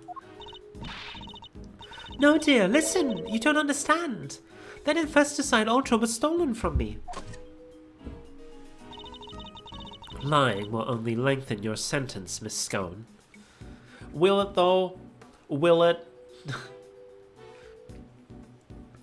No one gets fucking booked for perjury. This is the Ace Attorney series, let's be real now. I'm not lying. Oh, it's in my bag somewhere, I'm sure of it. What is she looking for? That's not it. And that's not it. That cloth looks familiar. Ah, here we go. I know it was in here somewhere. Look. And what is this? There's something written on it, I think. April 1st, complaint filed, offense theft, items stolen, Infesticide Ultra 1 bottle. It's a crime report relating to a theft. A what? See, you silly billies? I told you someone pinched it off me. A week ago, no less. By which you mean to say that it was not in your possession at any point today? That's exactly what I mean to say. I think the bottle you found might be the one I lost. Anyway, I have some in my medicine bag. I always have some in my medicine bag, just in case, you know. And I'm supposed to keep my bag locked up tight, but... well, I'd forget my head if it wasn't screwed on. And now, thanks to silly old me, someone's gone and mixed up a cloud of poison gas with the stuff. I see. But why on earth would you carry such a hazardous substance around with you? Like I said, just in case. You never know when one of them might appear. You mean the ghastly little creatures that run around in people's nice clean kitchens? Type of them? You could just roll up a newspaper and whack, one and done. Psst, Gavel, what do I do now? Ah, of course. I think perhaps it might be wise to confirm the authenticity of the crime report, just to be safe. It can't hurt to verify Miss Scone's story, after all. She may be lying to us. Good idea. Alright, I'm gonna go give the precinct a call. Don't go anywhere.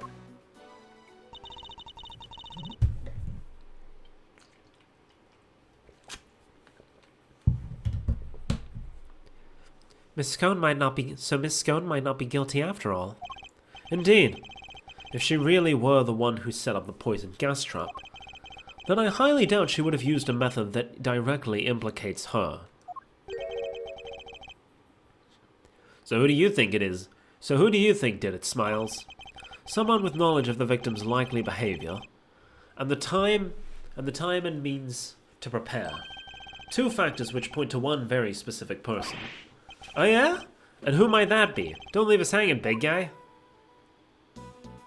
Oh, we're just gonna outright say it now, okay. Who had the means to steal the Infesticide Ultra and dress up the room to look well like another? Well, there's only one person. The person who owns the gallery and is friends with Miss Scone. Take that! Surely only Miss Bound, proprietor of these premises, could possibly have prepared in such a way. We'll need some solid evidence to support such a theory, nonetheless. So it was her, huh? Strange. It's like he already knew. Phew! Nice shooting, Mauserino. I might have to make that associate position a permanent deal. That is not what I was hoping for. Ahem. I am back with results. The police have confirmed that the theft really was reported and logged. Which means we may have been a little hasty with some of our conclusions, team. You mean that every single one of your conclusions proved prove to be hogwash. No, I mean we're only just getting started. Oh, then what's our next move? Well, first we need to go and talk to Miss Bound. And then? And then, I'll think about what to do after that. Eustace? Mr. Gusto's real destination appears to have been the Winter Wing. Perhaps it would be worth having someone investigate that room more thoroughly. Oh yeah, we should totally do that. Flatfoot, go investigate the Winter Wing. Yes, sir. Gavel, we're going to talk to Miss Bound. Very good, Eustace. We'll join you if you don't mind. We didn't get to investigate the stepladder. Bro's got a flip phone with like a bright red screen. My man is running the Virtual Boy mobile.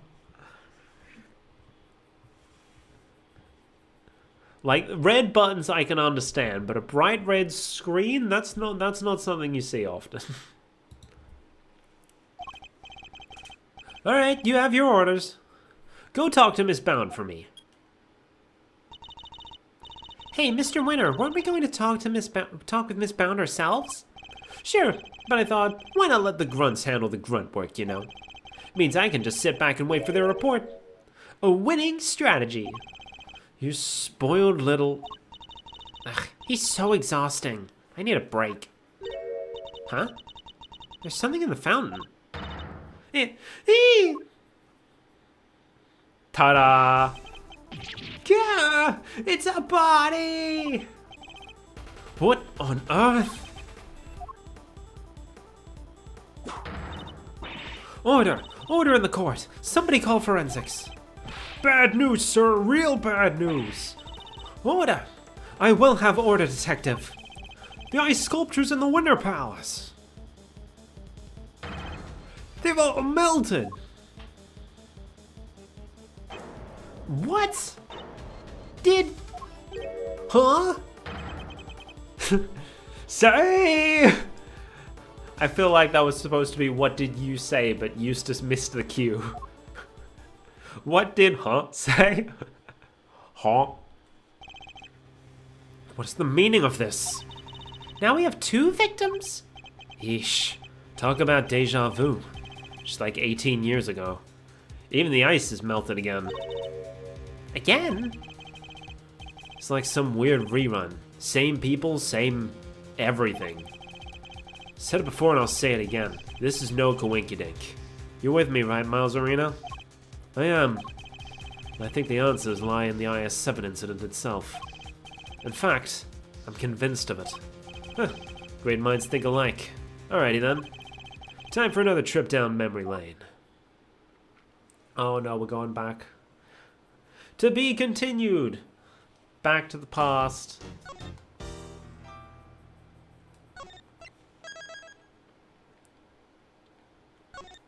Middle, events of 18 years past. Which means it's time for me to get to do all the... voices again. Still can't believe the IS-7 incident was Gregory's last case. But that it's been 18 long years since.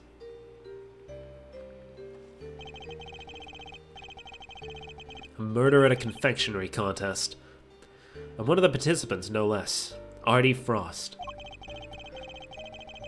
They pulled his body out of the treasure chest that was part of Samson Tangaroa's chocolate table.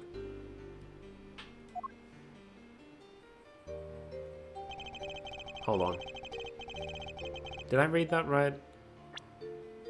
Chocolate tableau. Table.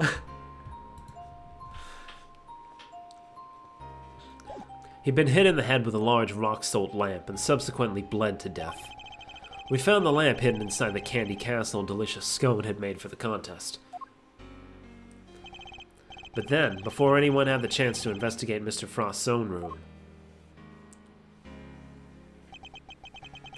all of his icy creations had melted clean away. 18 years ago. December 24th, 9:05 p.m. Contest venue, fountain room. Great, now I gotta remember what voice I gave to young Ray. Not Ray, Eddie. God damn it. All of Mr. Frost's work destroyed. Mr. Von Karma wasn't very happy. He told us to get out and in no uncertain terms. So what do we do now, Mr. E? I can't believe he just up and kicked us out. Von Karma's a total jerk. Now, Eddie. It was always the job of the police and the prosecutor to investigate the scene. Yeah, but he didn't have to talk to us like that. Who cares if we're cops or attorneys? We should all be working together to find the truth. We can't assume that everybody's aims are the same as your own. You may wish to expose the truth, but others might prefer to accept things at face value. Which way of thinking is right will depend on the person. What if somebody innocent ends up behind bars because no one managed to uncover the truth? It can happen. We're all human. Police and prosecutors included. Which is why defense attorneys exist. Our job is to help people in such situations, to be friends to the friendless. Friends to the friendless? Now, we may not be able to investigate the Winter Wing as we hoped. It was already called the Winter Wing back in the day? Okay. That doesn't mean we give up.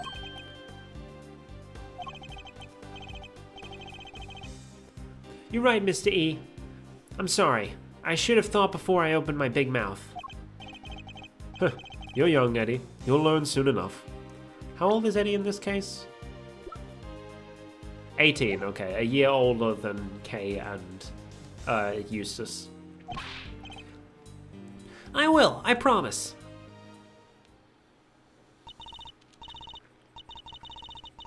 Mr. Edgeworth, Mr. Fender, you look like you could use a little pick-me-up. I'm afraid this is all I have, but please, by all means. Whoa, you're the best, Miss Bound. Chocolates, Tangaroa's favorite, handmade by Bound. Rather misshapen, but incredibly sweet. Thank you. A little sugar boost might actually help. Although these are a little too sweet for my liking. And a little uniquely shaped. I'm sorry if they're not to your taste. No way! They're great! They're so sweet! You're very kind. Imagine me of all people, a mediocre confectioner. What? You mean you made these yourself? Yes, Samson loves chocolate, so I had to learn. Keeping him supplied with his favorite treats is just one of my many duties. Although he does spend most of the time coaching me on how to improve my technique. Mr. Tangaroa sure is a lucky guy. Getting to eat homemade sweets made by the one and only Judy Bound whenever he wants sounds amazing. I'm sorry, did you say something? Nope, nothing at all. Dear sweet Eddie, you really do still have a lot to learn. Seems you're quite committed to the work you do for Mr. Tangaroa, Miss Bound. Of course. What right would I have to stay here otherwise? What do you mean by that? I was abandoned as a baby, and Mr. Tangaroa took me in. That's right. One snowy Christmas Eve many years ago, he found me on the steps of this very mansion. He saved my life, and became the father I never had. I can never repay him, so my work for him is the least I can do. And I'll be here for him as long as he needs me. That's the most beautiful thing I've ever heard. I must be getting old. I'm welling up a little myself. And to think, today is Christmas Eve. And I can't even give him his present in person. I'll do anything to save him. Anything. Please, if there's something I can do to help, just say it. We're very grateful, Miss Bound. Perhaps you could help us by answering a question. Did you know the victim? Not very well, I'm afraid. Oh, but if you wanted to see some of his work, I have a picture of the sculptures he made for the final. Looks exactly the heckin' same. My, they're stunning. Aren't they? I think they're masterpieces. Who would have thought you could make such intricate statues out of flavored ice? Samson adored them too. Oh hey, that's Taurus and Gemini, right? I didn't know you were keen on constellations and the zodiac, Eddie. Oh, I love it. The stories those stars can tell. Take Gemini, for example. See the lyre? That's what the harp is called. The arrow and the... Hold up. The lyre doesn't have any strings. Huh. Did Mr. Frost forget to add them, maybe?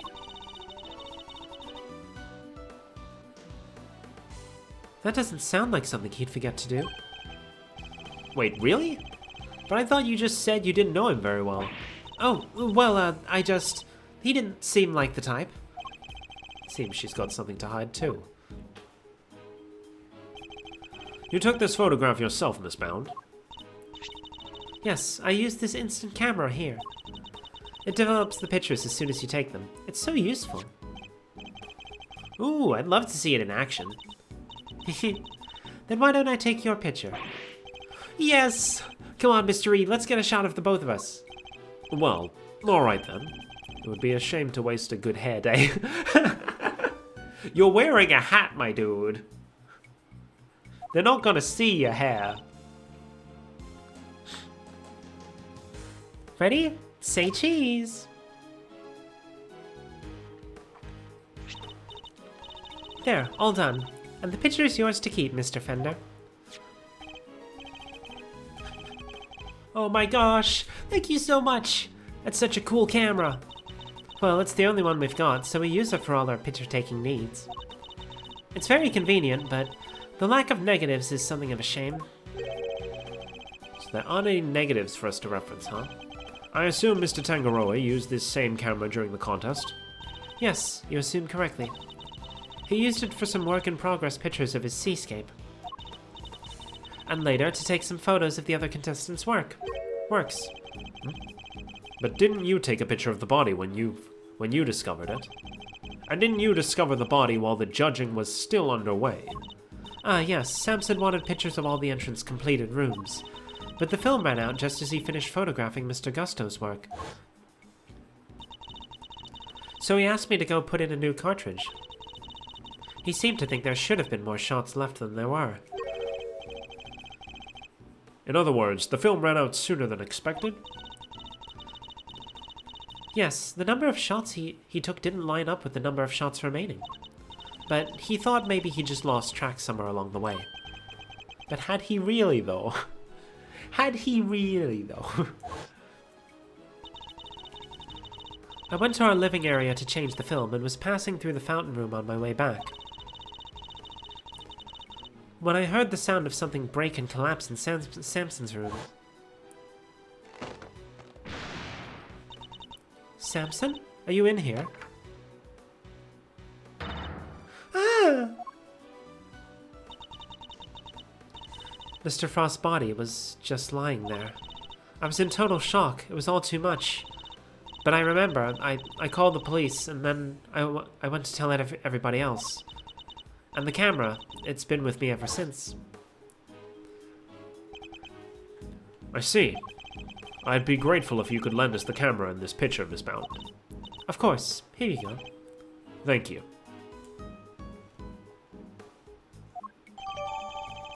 Takes photos that develop instantly.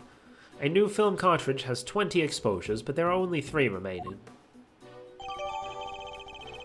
Mr. Frost's room, a photo of Frost sculptures taken by Judy Bound.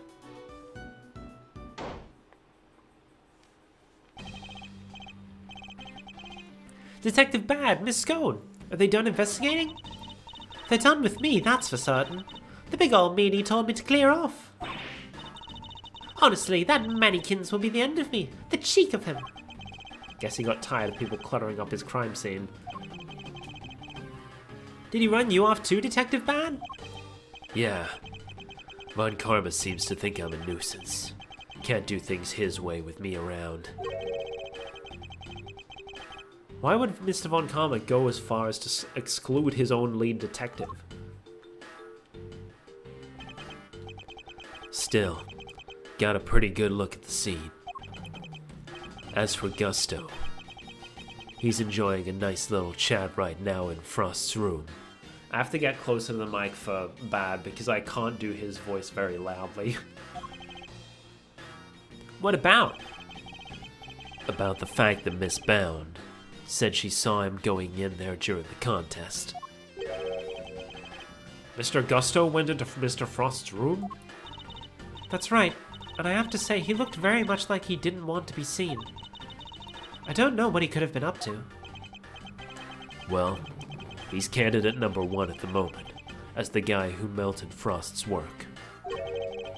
But is that really why Mr. Gusto went into Mr. Frost's room? Got a photo of the room right here. If you need it, it's all yours. Wait, what? Why would you just give it to us? Do I gotta spell it out for you, kid? I'm offering to help you guys. I want the truth about this case to come out.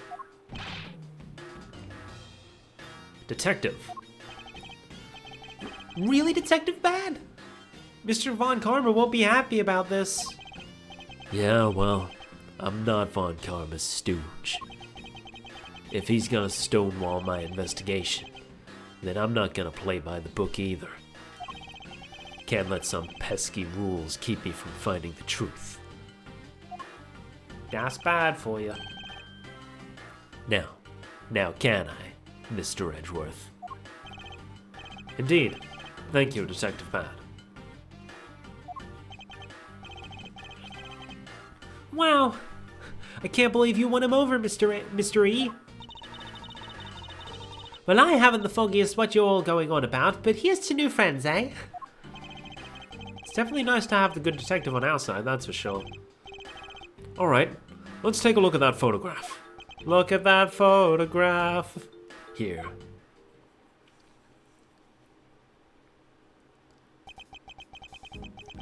This is what Frost's room looks like right now. Yikes! Yikes! We gotta be an ace attorney to investigate these crimes.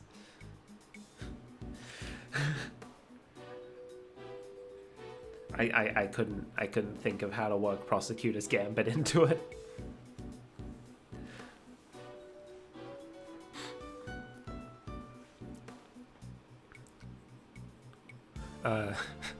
Yikes! There's nothing left of his flavored ice sculptures but puddles. The floor appears to be completely covered in a pale blue liquid. I should compare this with the photo I just borrowed from Miss Bound. I assume that the unplugged power cord has something to do with all this. Yeah, once that was out of the socket, the display case has lost power, and the temperature went. And up the temperature went. Looks like they're all connected to the same power strip. Do you have any idea when it was unplugged? Nope. Still working on that. Those sculptures were beautiful. What a waste. You could say that again. I should have taken a few more bites out of them while I had the chance. So they tasted good? Did they ever? I've never tried ices so scrumptious in all my life. Really? Man, I wish I could have had a bite. Well, scrumptious except for the salty bit, of course. That was unbearable. The salty bit? It's in the other photo you've got there. This bit, the harpy thing. Gemini's a liar. Wait, that's why it had no strings? Because you ate them? I didn't eat that much, you cheeky devil. I told you, it was all horrible and salty. Frost's sculptures were scrumptious except the liar, which was salty.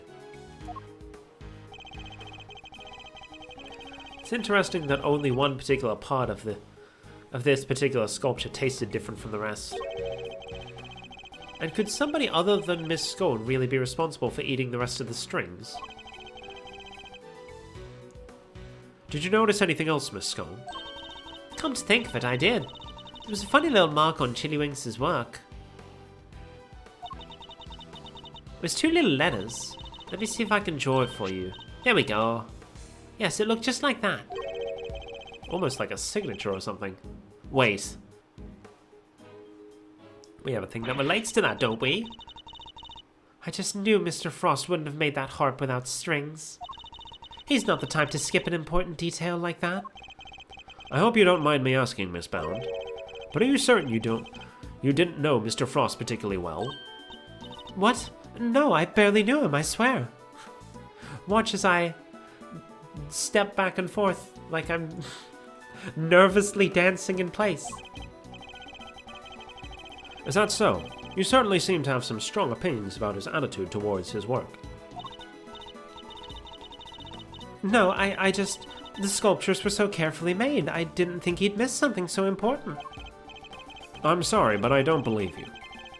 We have a more personal connection to his... You have a more personal connection to his work than that. What makes you say that?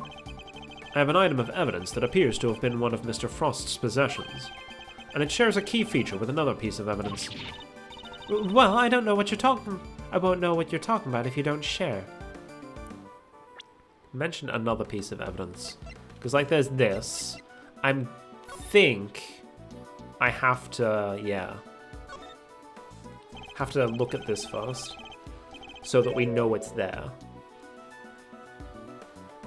Look, there's something stamped on the bottom. It says PH. I suppose that must be Paul Halik's pottery mark. Those are his initials, after all. Miss Bound said she's a big fan of his work. His initials, huh? Oh wait, was that... Oh, that was Gregory. Miss Bound said she's a big fan of his work.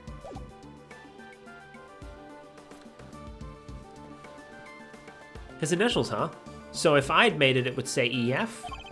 Perhaps you should practice by initializing your personal belongings first. Okay, never mind. We don't actually have to look at it first. It didn't give us an update to the thing. So what are these 2 pieces of evidence of yours? Which 2 items point to Mr. Frost? This is the first. Take that! And now the second.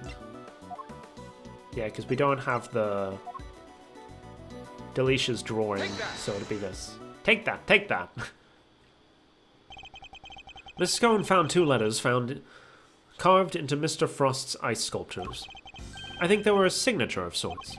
After all, it's not unusual for an artist to initial their work. I guess not. That's right, dearie. It's just like you said. Chillywinks' statue had the letters PH carved into them plain as day. PH? Shouldn't it be AF? My sculptures are cool AF. I'm so fucking lame. You'd think so, but take a look at this. It's the seal we found at the crime scene. It seems reasonable to assume that it fell from Mr. Frost's pocket. And when pressed into the surface of an item, it would leave behind the letters PH. The same pottery mark we see imprinted on the bottom of the items in the tea set. The same pottery mark? We've already established that the tea set is the work of the sculptor Paul Halik. From that, we can assume that these same letters would mark any item out as a piece of his work. A fact of which you are well aware, correct, Miss Bound? Well, yes.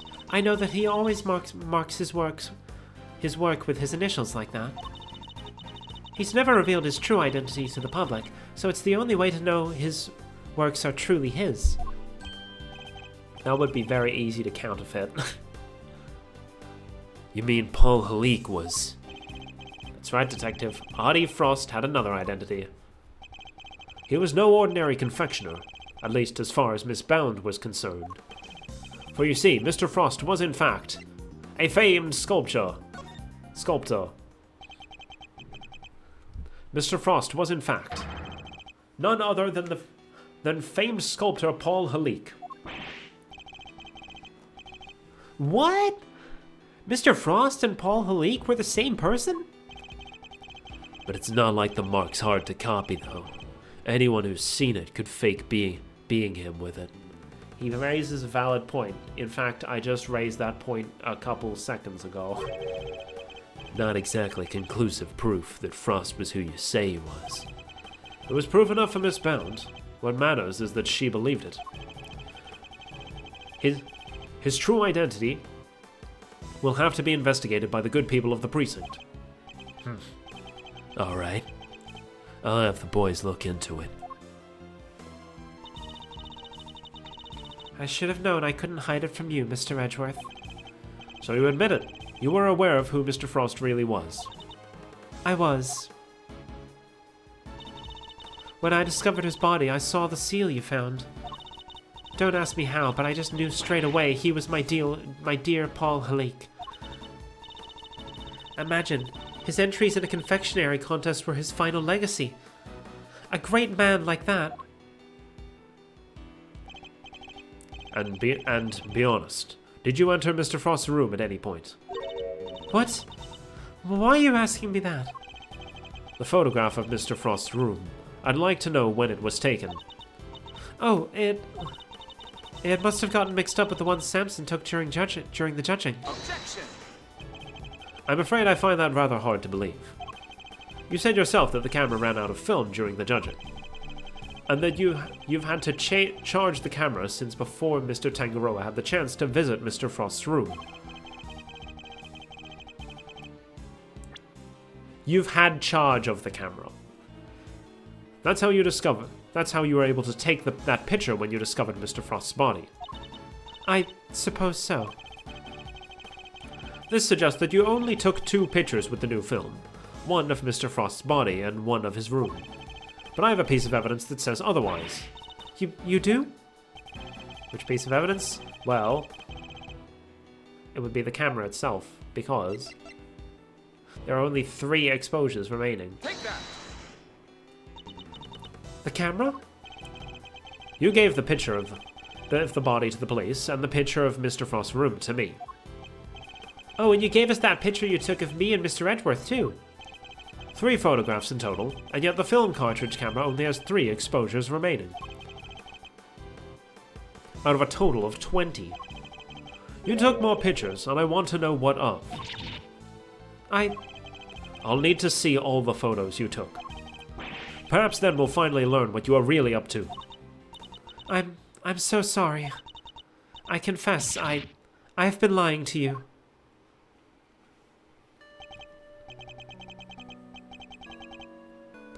Huh. These are all shots of Frost's room. I'm so sorry. Looks like she took pictures of his work from every possible angle. And when they were taken, the ice still hadn't melted yet. Wait, don't tell me, it was you. It was. At least, I'm pretty sure it was. You are? Why? Well, you see, I'm a huge fan of Mr. Halik's work, as you know. I was petrified that they might be ruined, what with the investigation that was going on and everything. So I thought I should at least capture the sculptures on film for posterity. And? How did that make them melt? I think perhaps I was so intent on getting the perfect photographs that I might have tripped over the power cord without noticing. My mistake. Are you sure? I didn't notice it at the time, but, well... How could I have been so careless as to cause the loss of his final masterpieces? It seems a little convenient to me. I'm not sure I believe it. But I'm not in a position to refute it either. I'm so sorry. I didn't mean to cause any trouble. Please, don't worry about it. The important thing is that you told us the truth. What he said. No hard feelings, Miss Bound. Thank you. Mr. Edgeworth, picture's yours. Hope it helps. We got the photos. And there's Von Karma.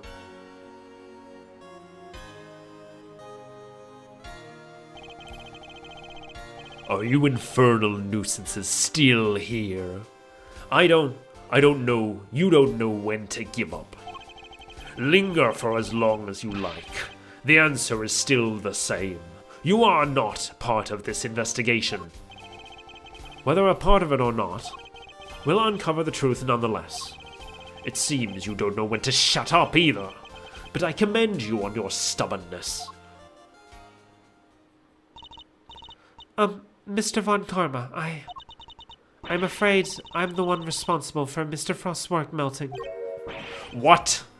What is the meaning of this? I'm so sorry. And to you, Mr. Gusto. No concern of mine. I didn't do anything. And Mr. Von Karma agrees. Nothing at all, Mr. Gusto? You went into Mr. Frost's room, didn't you? Perhaps you could tell us why. Sure, I was... Silence! You are not to give the attorney even the tiniest shred of information. Judy Pound, you're coming with me. I have reason to believe that you are an accomplice of the accused Samson Tangaroa. No, I will be interrogating you personally, so you had better get your side of the story in order. I understand. No, wait, please. I'm not done questioning her myself. And you think I care because... Bad, Gusto, and you, Sko. I have questions for all of you, and I expect answers. Humph. Fine by me. Ooh, you could at least ask nicely, mannequins. But why does he walk like that? Bruh? Bro thinks he's in a fucking fighting game. Okay. He literally took everyone with him.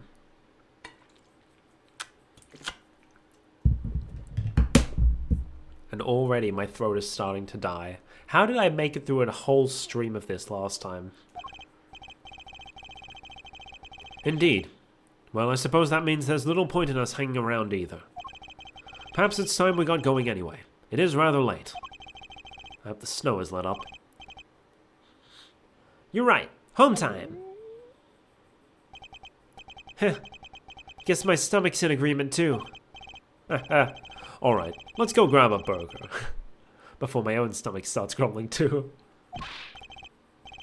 Heh, sounds good to me. Let's eat up and rest up. We'll need to be fighting fit for tomorrow. We will indeed. And our first point of call will be with Mr. Tangaroa. Burger. I wonder if that was a reference. I wonder if in the Japanese version that was also supposed to be noodles instead of burgers. We will save. Still got about half an hour before usual stream end time. I've got to draw a comic strip today and I have no fucking ideas. Oh no. Anyway, December 25th, 10 a.m. Descent to visitor's room. Hey, it's Miss Bound. Oh, Mr. Fender. Mr. Edgeworth. I'm so sorry about what happened yesterday. She looks rather tired. Has Mr. Von Karma finished interrogating you? Yes, though he really only seemed interested in how I melted those sculptures. Are you here to see Mr. Tangaroa too? Yes, I'm terribly worried about him. Hey, it's Bad. Detective Bad? What are you doing back there? Oh, just happened to be here. I'll be heading back to the scene soon. Not sure how anyone just happens to be at a detention center, but okay. Good morning. His hair went white overnight. Oh, and here I was complaining during the last Ace Attorney game I streamed. complaining about, oh yeah, I don't think that's the thing that happens. People's hair doesn't turn white overnight. I completely forgot that they already did it in an earlier game. Mr. Tangaroa, what happened to you? Oh no, Samson. What did they do to you? They didn't seem to want to let me sleep. I had no idea interrogations could be so involved. Sorry if I seem distracted. I think I'm a little...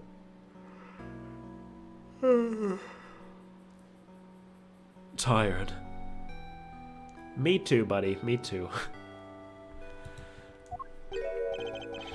They're not letting you sleep? That's not police work, that's torture. What's going on here, Detective Bad? I'm not the one doing the interviewing. It's the guy they put on the case before me. I like Von Karma's methods about as much as you do, which is why I'm doing what I can to help. It was Detective Bad who got me out of there. I'd still be in that interrogation room right now, if it weren't for him. Detective Bad really is trying to look out for Mr. Tangaroa in his own way, it seems. Alright, Eddie, let's share yesterday's findings with Mr. Tangaroa. You got it, Mystery. My notepad is at the ready. Mr. Tangaroa, we found out quite a bit, if you'd like to hear it. Of course, thank you. Are you alright, Mr. Tangaroa? You seem kinda spaced out. He literally just told you that he hasn't slept at all.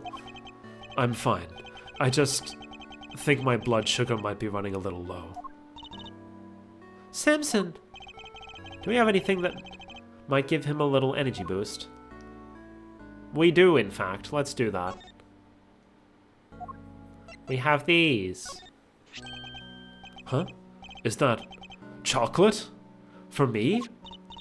Oh, those are the chocolates I wish I could give them to you, Mr. Tangaroa.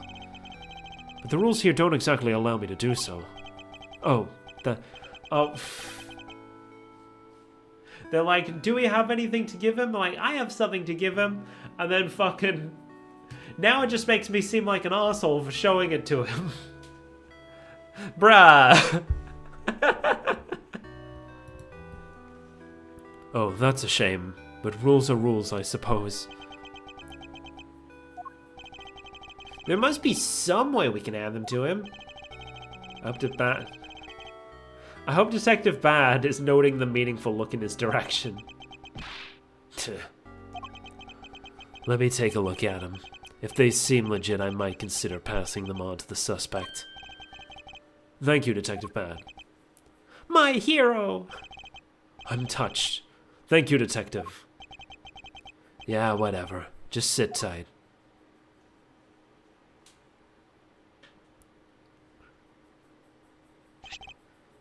Here. You don't know how much this means to me. Yeah, keep it down, will ya? For both our sakes. Of course, Detective. I wouldn't wish to put your livelihood at risk. Now, to sample these treats. Detective, I apologize for putting you in a tight spot. I didn't do it for you. It was my call. Guess you're not such a bad guy after all. God damn it, Fender. Oh, the sweetness. I feel like a man reborn. Haha. Were these your handiwork, Judy? Yes. How were they?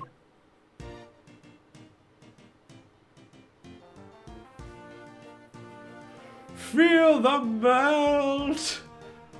Soft and smooth. Chocolate that'll comfort and soothe. I hate...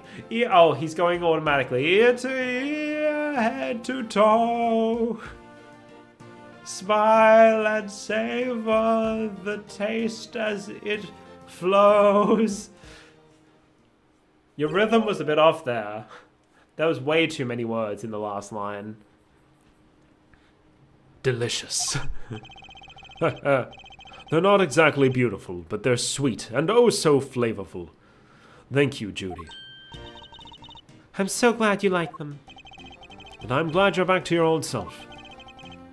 My apologies, friends. The food they serve here is just so flavorless. Between that and the lack of sleep, I was about ready to collapse from sheer despair. Wow, is the food here really all that bad? Just the usual. French fries, ham sandwich, stuff like that.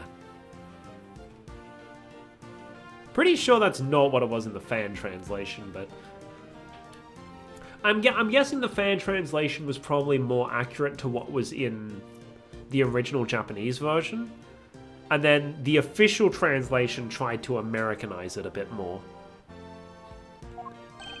Yes, and yet I couldn't taste a thing. Anyway, I'm heading back to the scene. Before you go, Detective, do you have any new information to share? Oh yeah, you were right about the victim's identity. Frost worked as a sculptor in France, where he was known as Paul Halik. Artie Frost was Paul Halik? I never would have imagined.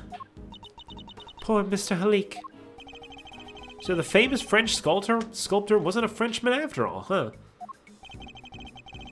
All this would certainly explain why Mr. Halik was such a recluse and refused to show his face in public. He was busy working on his greatest masterpiece, apparently. Bunch of Zodiac statues. I guess he'll never finish them now. He never finished his greatest masterpiece? Nah. Seems he was making statues for each season. But he never got around to the winter constellations. The winter constellations? You mean Taurus and Gemini?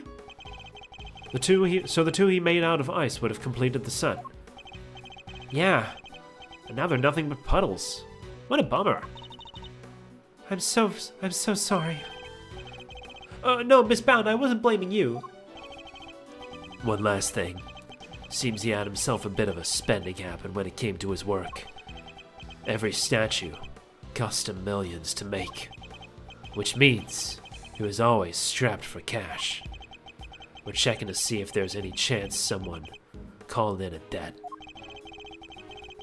I guess not even famous artists are safe from money problems. Do you have any idea why he entered the confectionery contest? None. Guy didn't even tell his family. I see.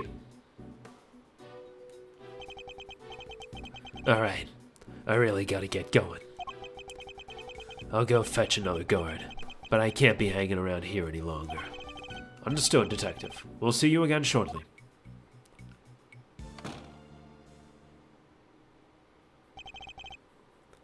He's a good man. He certainly is. And an uncompromising one. Someone who can't be trusted. Someone who can be trusted to stand up for what he believes in. And to scare the pants off anybody new he meets. Now, you were going to tell me about what you learned yesterday. Of course. Allow me to give you a full report. Thank you for that. And allow me to apologize on Judy's behalf. I'm so sorry. It's fine, Mr. Tangaroa. As I told her yesterday, the important thing is that we learn the truth in the end. Now, would you mind if I ask you a question or two? By all means. I'll gladly share all I can. Now we ask about the contestants. What can you tell me about the contestants who took part in the final round of the contest? Let's see. There was Miss Scone. I loved her design concept. Unfortunately, her entry was in violation of the rules, so I had to disqualify her. Mr. Gusto's creations were a perfect balance of flavor and design, at least up through the semi-final.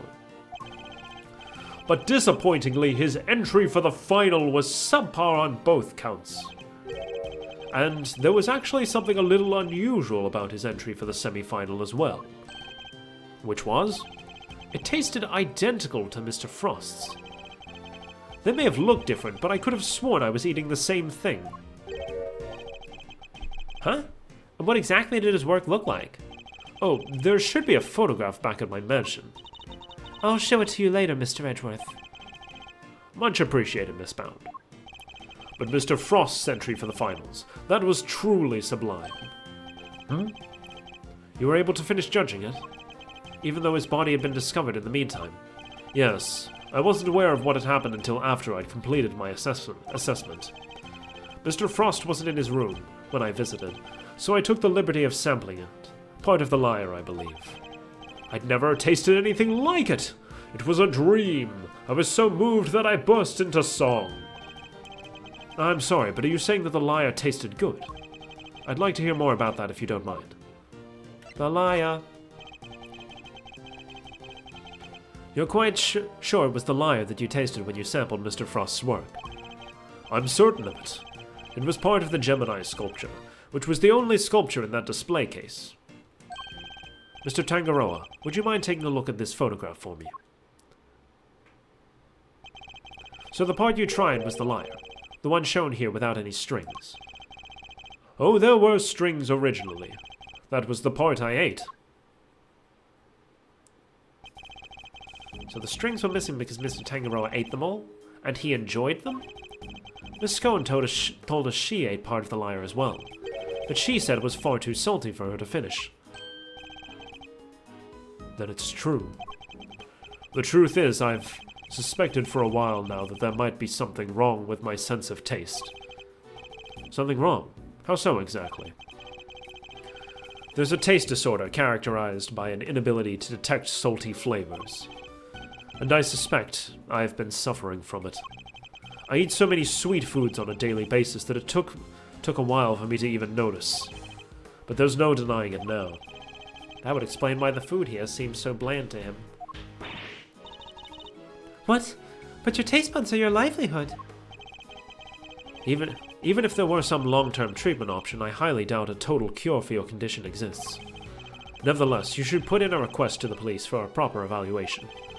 Oh, that won't be necessary. I have a recipe for a cure back at my mansion. You do? I do. You can take a look at it yourself if you'd like. Samson, we can't show that recipe to just anybody. Judy, Mr. Edgeworth is hardly just anybody. He's my attorney, and I have no secrets from him. Yes, you're right, of course. If that is what you wish. What on earth is this secret recipe for a miracle cure that they've been hiding? Oh, that's it? Okay. Well, I suppose I should be getting back. Alright, we'll be right behind you. Judy. Yes, Samson? There's more to life than just me. Please, Judy, think about the life you want to live. Because I won't always be around. Don't say that. Without you, I don't have a life to live. So I'll be waiting, right there at the mansion, until you come home. Now, if you'll excuse me. Wait, Miss Bound! Judy. Whoa, she seemed really upset. I thought I saw tears in her eyes. Why'd you even say all that to her? Because I worry about her. She can't keep putting my needs ahead of her own. What do you mean? The Halik collection, the candy making. It's all because she thinks these things will make me happy. She never thinks about what she wants, what she likes. I just want her to be her own person, and to choose her own destiny. The last thing I want is for her to miss out on all that life has to offer because of me. I guess that makes sense.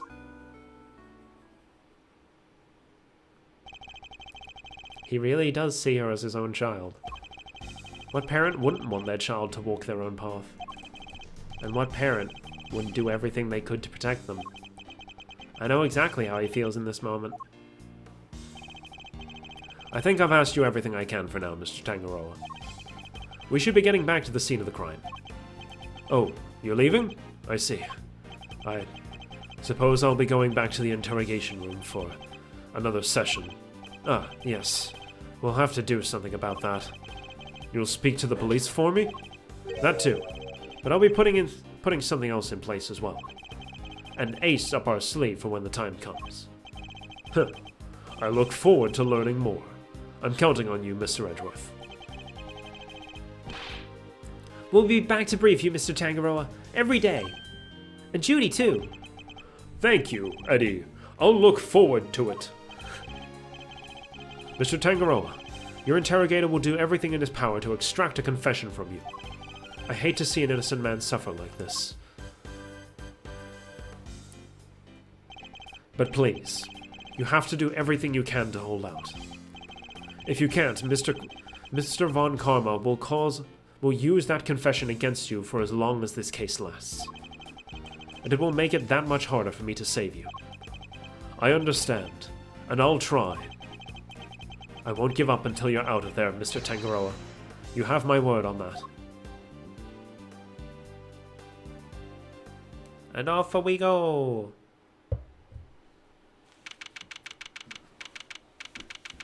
December 25th. Man, Christmas Day and Edgeworth doesn't get to be with his dad. Because his dad is busy solving cases. 11:03 a.m. Contest venue fountain room.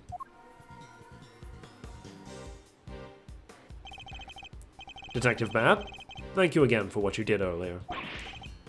Yeah, thanks a ton. What are you talking about? Huh. There's no need to be shy about it. Never mind that now. I'm guessing you two are back here, looking to investigate some more. We are indeed. We'll need something solid if we're going to save Mr. Tangaroa. Well, I hate to break it to you, but apart from this room, the whole place is on lockdown. What? But we need to see those other rooms. This is Mr. Von Karma's doing, I presume? Who else? Haven't seen the autopsy report yet either. Guy's probably got a hand in that too. And don't expect to speak with anybody, except us cops and Miss Bound. Everybody else is gone, and I doubt Von Karma will be handing out phone numbers. Is this all just a game to him? Why does he have to go so far? So what's your plan of action, Detective? Same as before. Do what I can to help you uncover the truth, like I promised. You have my gratitude. Just you wait, Mr. Von Karma. We're gonna beat you and your bag of dirty tricks. Detective, may we conduct a brief investigation of the area? I think I gave him, like, Miles's voice there for a bit. Oops. Sure, but like I said, everywhere else is off bounds. You probably won't be seeing those rooms again. That's fine. As long as there's at least some way of continuing our investigation, we'll make do. Begin investigation! Contest venue fountain room. Oh, I was like, man, we don't even have anyone following us this time, but no, Bad is still following us. Statues on the fountain depict cherubs enjoying some chocolate fondue. Paul Halik's work, apparently. Gotta hand it to him. They look so real. Detective, are you saying you've personally seen cherubs before? Attorneys. Always poking holes in people's words. What? Did I do something wrong? Hello, sir. Excuse me. May I ask what you're investigating? Sir, I'm analyzing the fountain water to see if anything, what might be in it, sir. And what did you find? Chocolate, and what looks like the kinds of flavorings and colors used in frozen desserts, sir. The composition of the chocolate seems to be the same as that of Mr. Tangaroa's work. And the flavorings and colors match the profile of those used in Mr. Frost's ice sculptures. Those little rivers flow from all artists' rooms right here into this fountain. Guess that's how the stuff from the melted sculptures wound up in there. And that's not all, sir. We also found blood. What? Why is there blood in the water? Think back to our investigation of the murder scene, Detective. Take another look at the scene in front of us, Detective. A very conspicuous pool of blood that should be there is clearly missing. You're right. Don't remember anyone mentioning they'd removed the blood along with the body. The victim's blood was mysteriously absent. It was the part of the chocolate chest that had... As was the part of the chocolate chest that it had pooled on. I believe that the blood probably belonged to... Artie Frost. The victim, huh? I'll have the guy compare it with the blood on the murder weapon.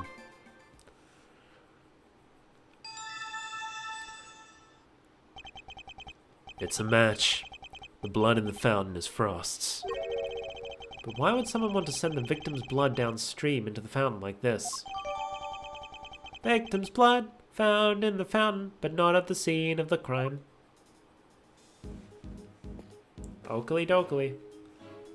I kind of don't want to speak to Miss Bound, just because I feel like it's gonna open into a large thing, and I don't want to get into a big old thingamajiggle. Although, I don't know if there's actually anything else for us to investigate here besides talking to Miss Bound, so I guess we have to. Miss Bound, we're here to continue our investigation. Oh, Mr. Edgeworth. I'm so sorry about earlier. She's still looking kind of down in the dumps, Mr. E. She must have been greatly taken aback by what Mr. Tangaroa had to say. I found the photograph of the semi-final entries for you.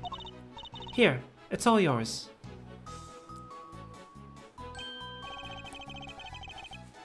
Wow, Miss Scone sure knows how to make a cute cake.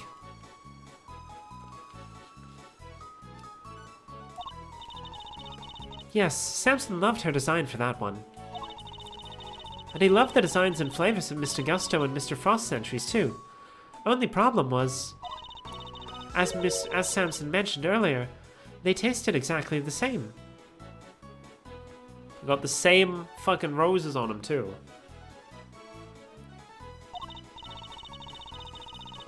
However, their respective entries for the final tasted nothing alike, it seems. Was there anything else of note that changed between the semi-final and the final? Nothing major, but I guess there was one thing. Mr. Gusto's son was always here with him throughout the contest, but he was nowhere to be seen during the final. Why would his son come along and hang out at a contest venue of all places? You're sure you're happy for us to keep a hold of this? Of course. I hope it helps with your investigation. Frost and Gusto's creations had different designs but tasted the same. Oh, and I also have the book containing the recipe for the cure Samson mentioned. We've seen this book before. It was in the chocolate frame in Tangaroa's room. That's right. He put it on display there so that everybody could see the grand prize. What? The cure is in the Ultimate Cookbook? So it's not a book of dessert recipes, I take it? Oh no. We told the contestants, of course. But I guess nobody told you yet. So the contestants all knew what the Ultimate Cookbook was this whole time. A book containing formulas for creating a cure for taste disorders and other chemical and pharmaceutical items. I'd like to hear more about the cookbook if you don't mind, Miss Bound. Okie dokie. This is probably going to be the last bit. I'm guessing with how long it's probably going to take to get through her dialogue. So if I understand correctly, the Ultimate Cookbook is actually a collection of recipes for different medicines? Exactly. Or rather, totally new medications that haven't made it to market yet, to be precise. To the right buyer, a pharmaceutical company, for example, it would be worth a fortune. But why make that the grand prize in a confectionery contest? Mr. Tangaroa is the sole heir to the Tangaroa family fortune. Perhaps you've heard of the Tangaroa group? The Tangaroa group? Yeah, I think I've heard of them somewhere before. It's a major pharmaceutical corporation. Sells all kinds of pills and poisons. Oh yeah, that new Cold Killer Pro has been making real waves since it went on sale. The precursor to Cold Killer X, I'm guessing. Because, you know, this is in the past, before Phoenix, when Phoenix was still a kid. So Cold Killer X wasn't on the market yet. I always reach for a cold killer when I'm feeling under the weather. Which is never as far as I've seen.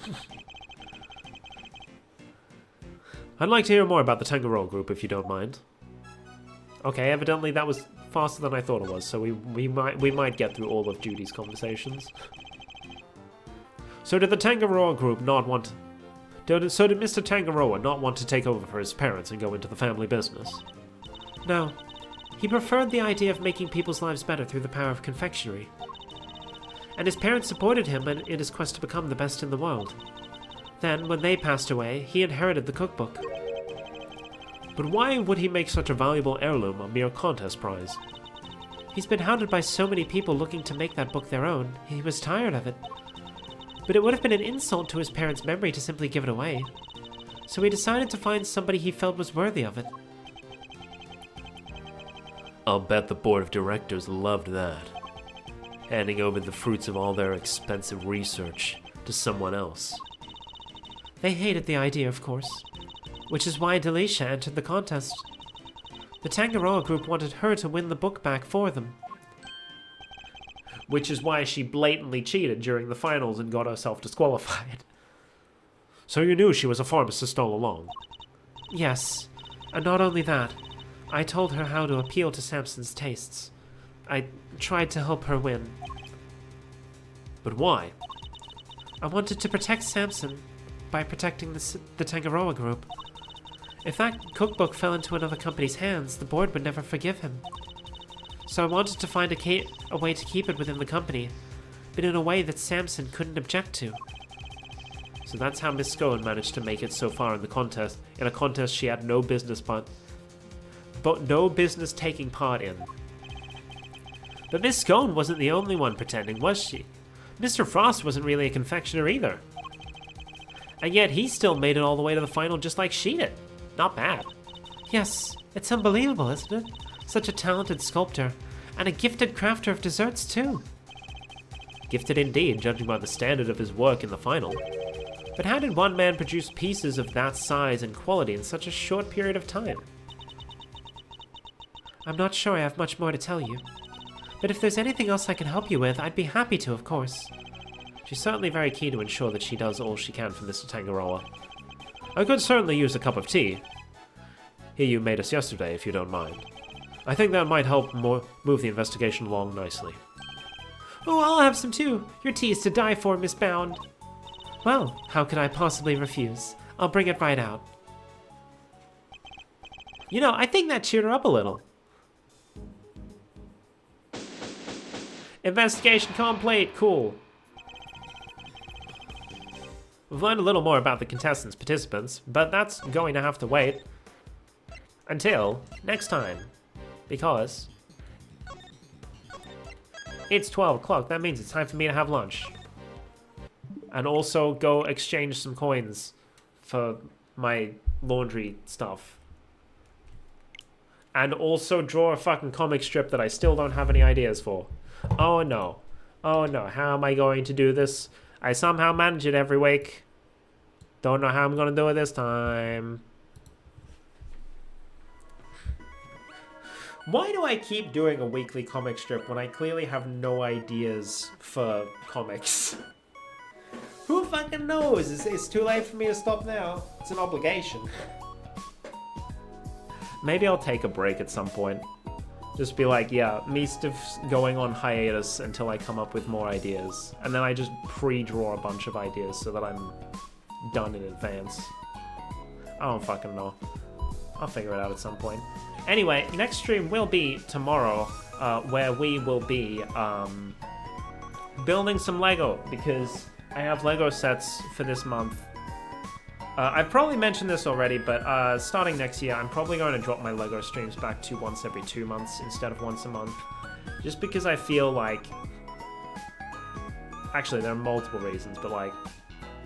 A big one is like, I spent way too much on LEGO this year. I need to dial back my spending a bit. Anyway, see who's live. Is she still going? She is still going. Perfect. Don't know how long she'll still be going. Head featuring. Why does she do that? Anyway. We didn't raid Miko last week, did we? Raided Buffy and left.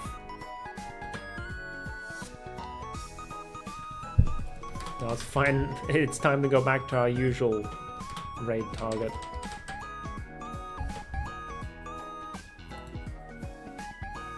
Man, only one? Sag. Anyway. Miko is currently playing Zenless Zone Zero. Yeah. That's all from me. I gotta find another contestant for Clueless Quiz Time. Maybe I'll go through doing that tonight. Maybe I'll do it tomorrow. I'll ask around at some point this weekend so that maybe next weekend we can, you know, actually do it. Anyway, thanks for watching. Otsukame. Bye bye and see you.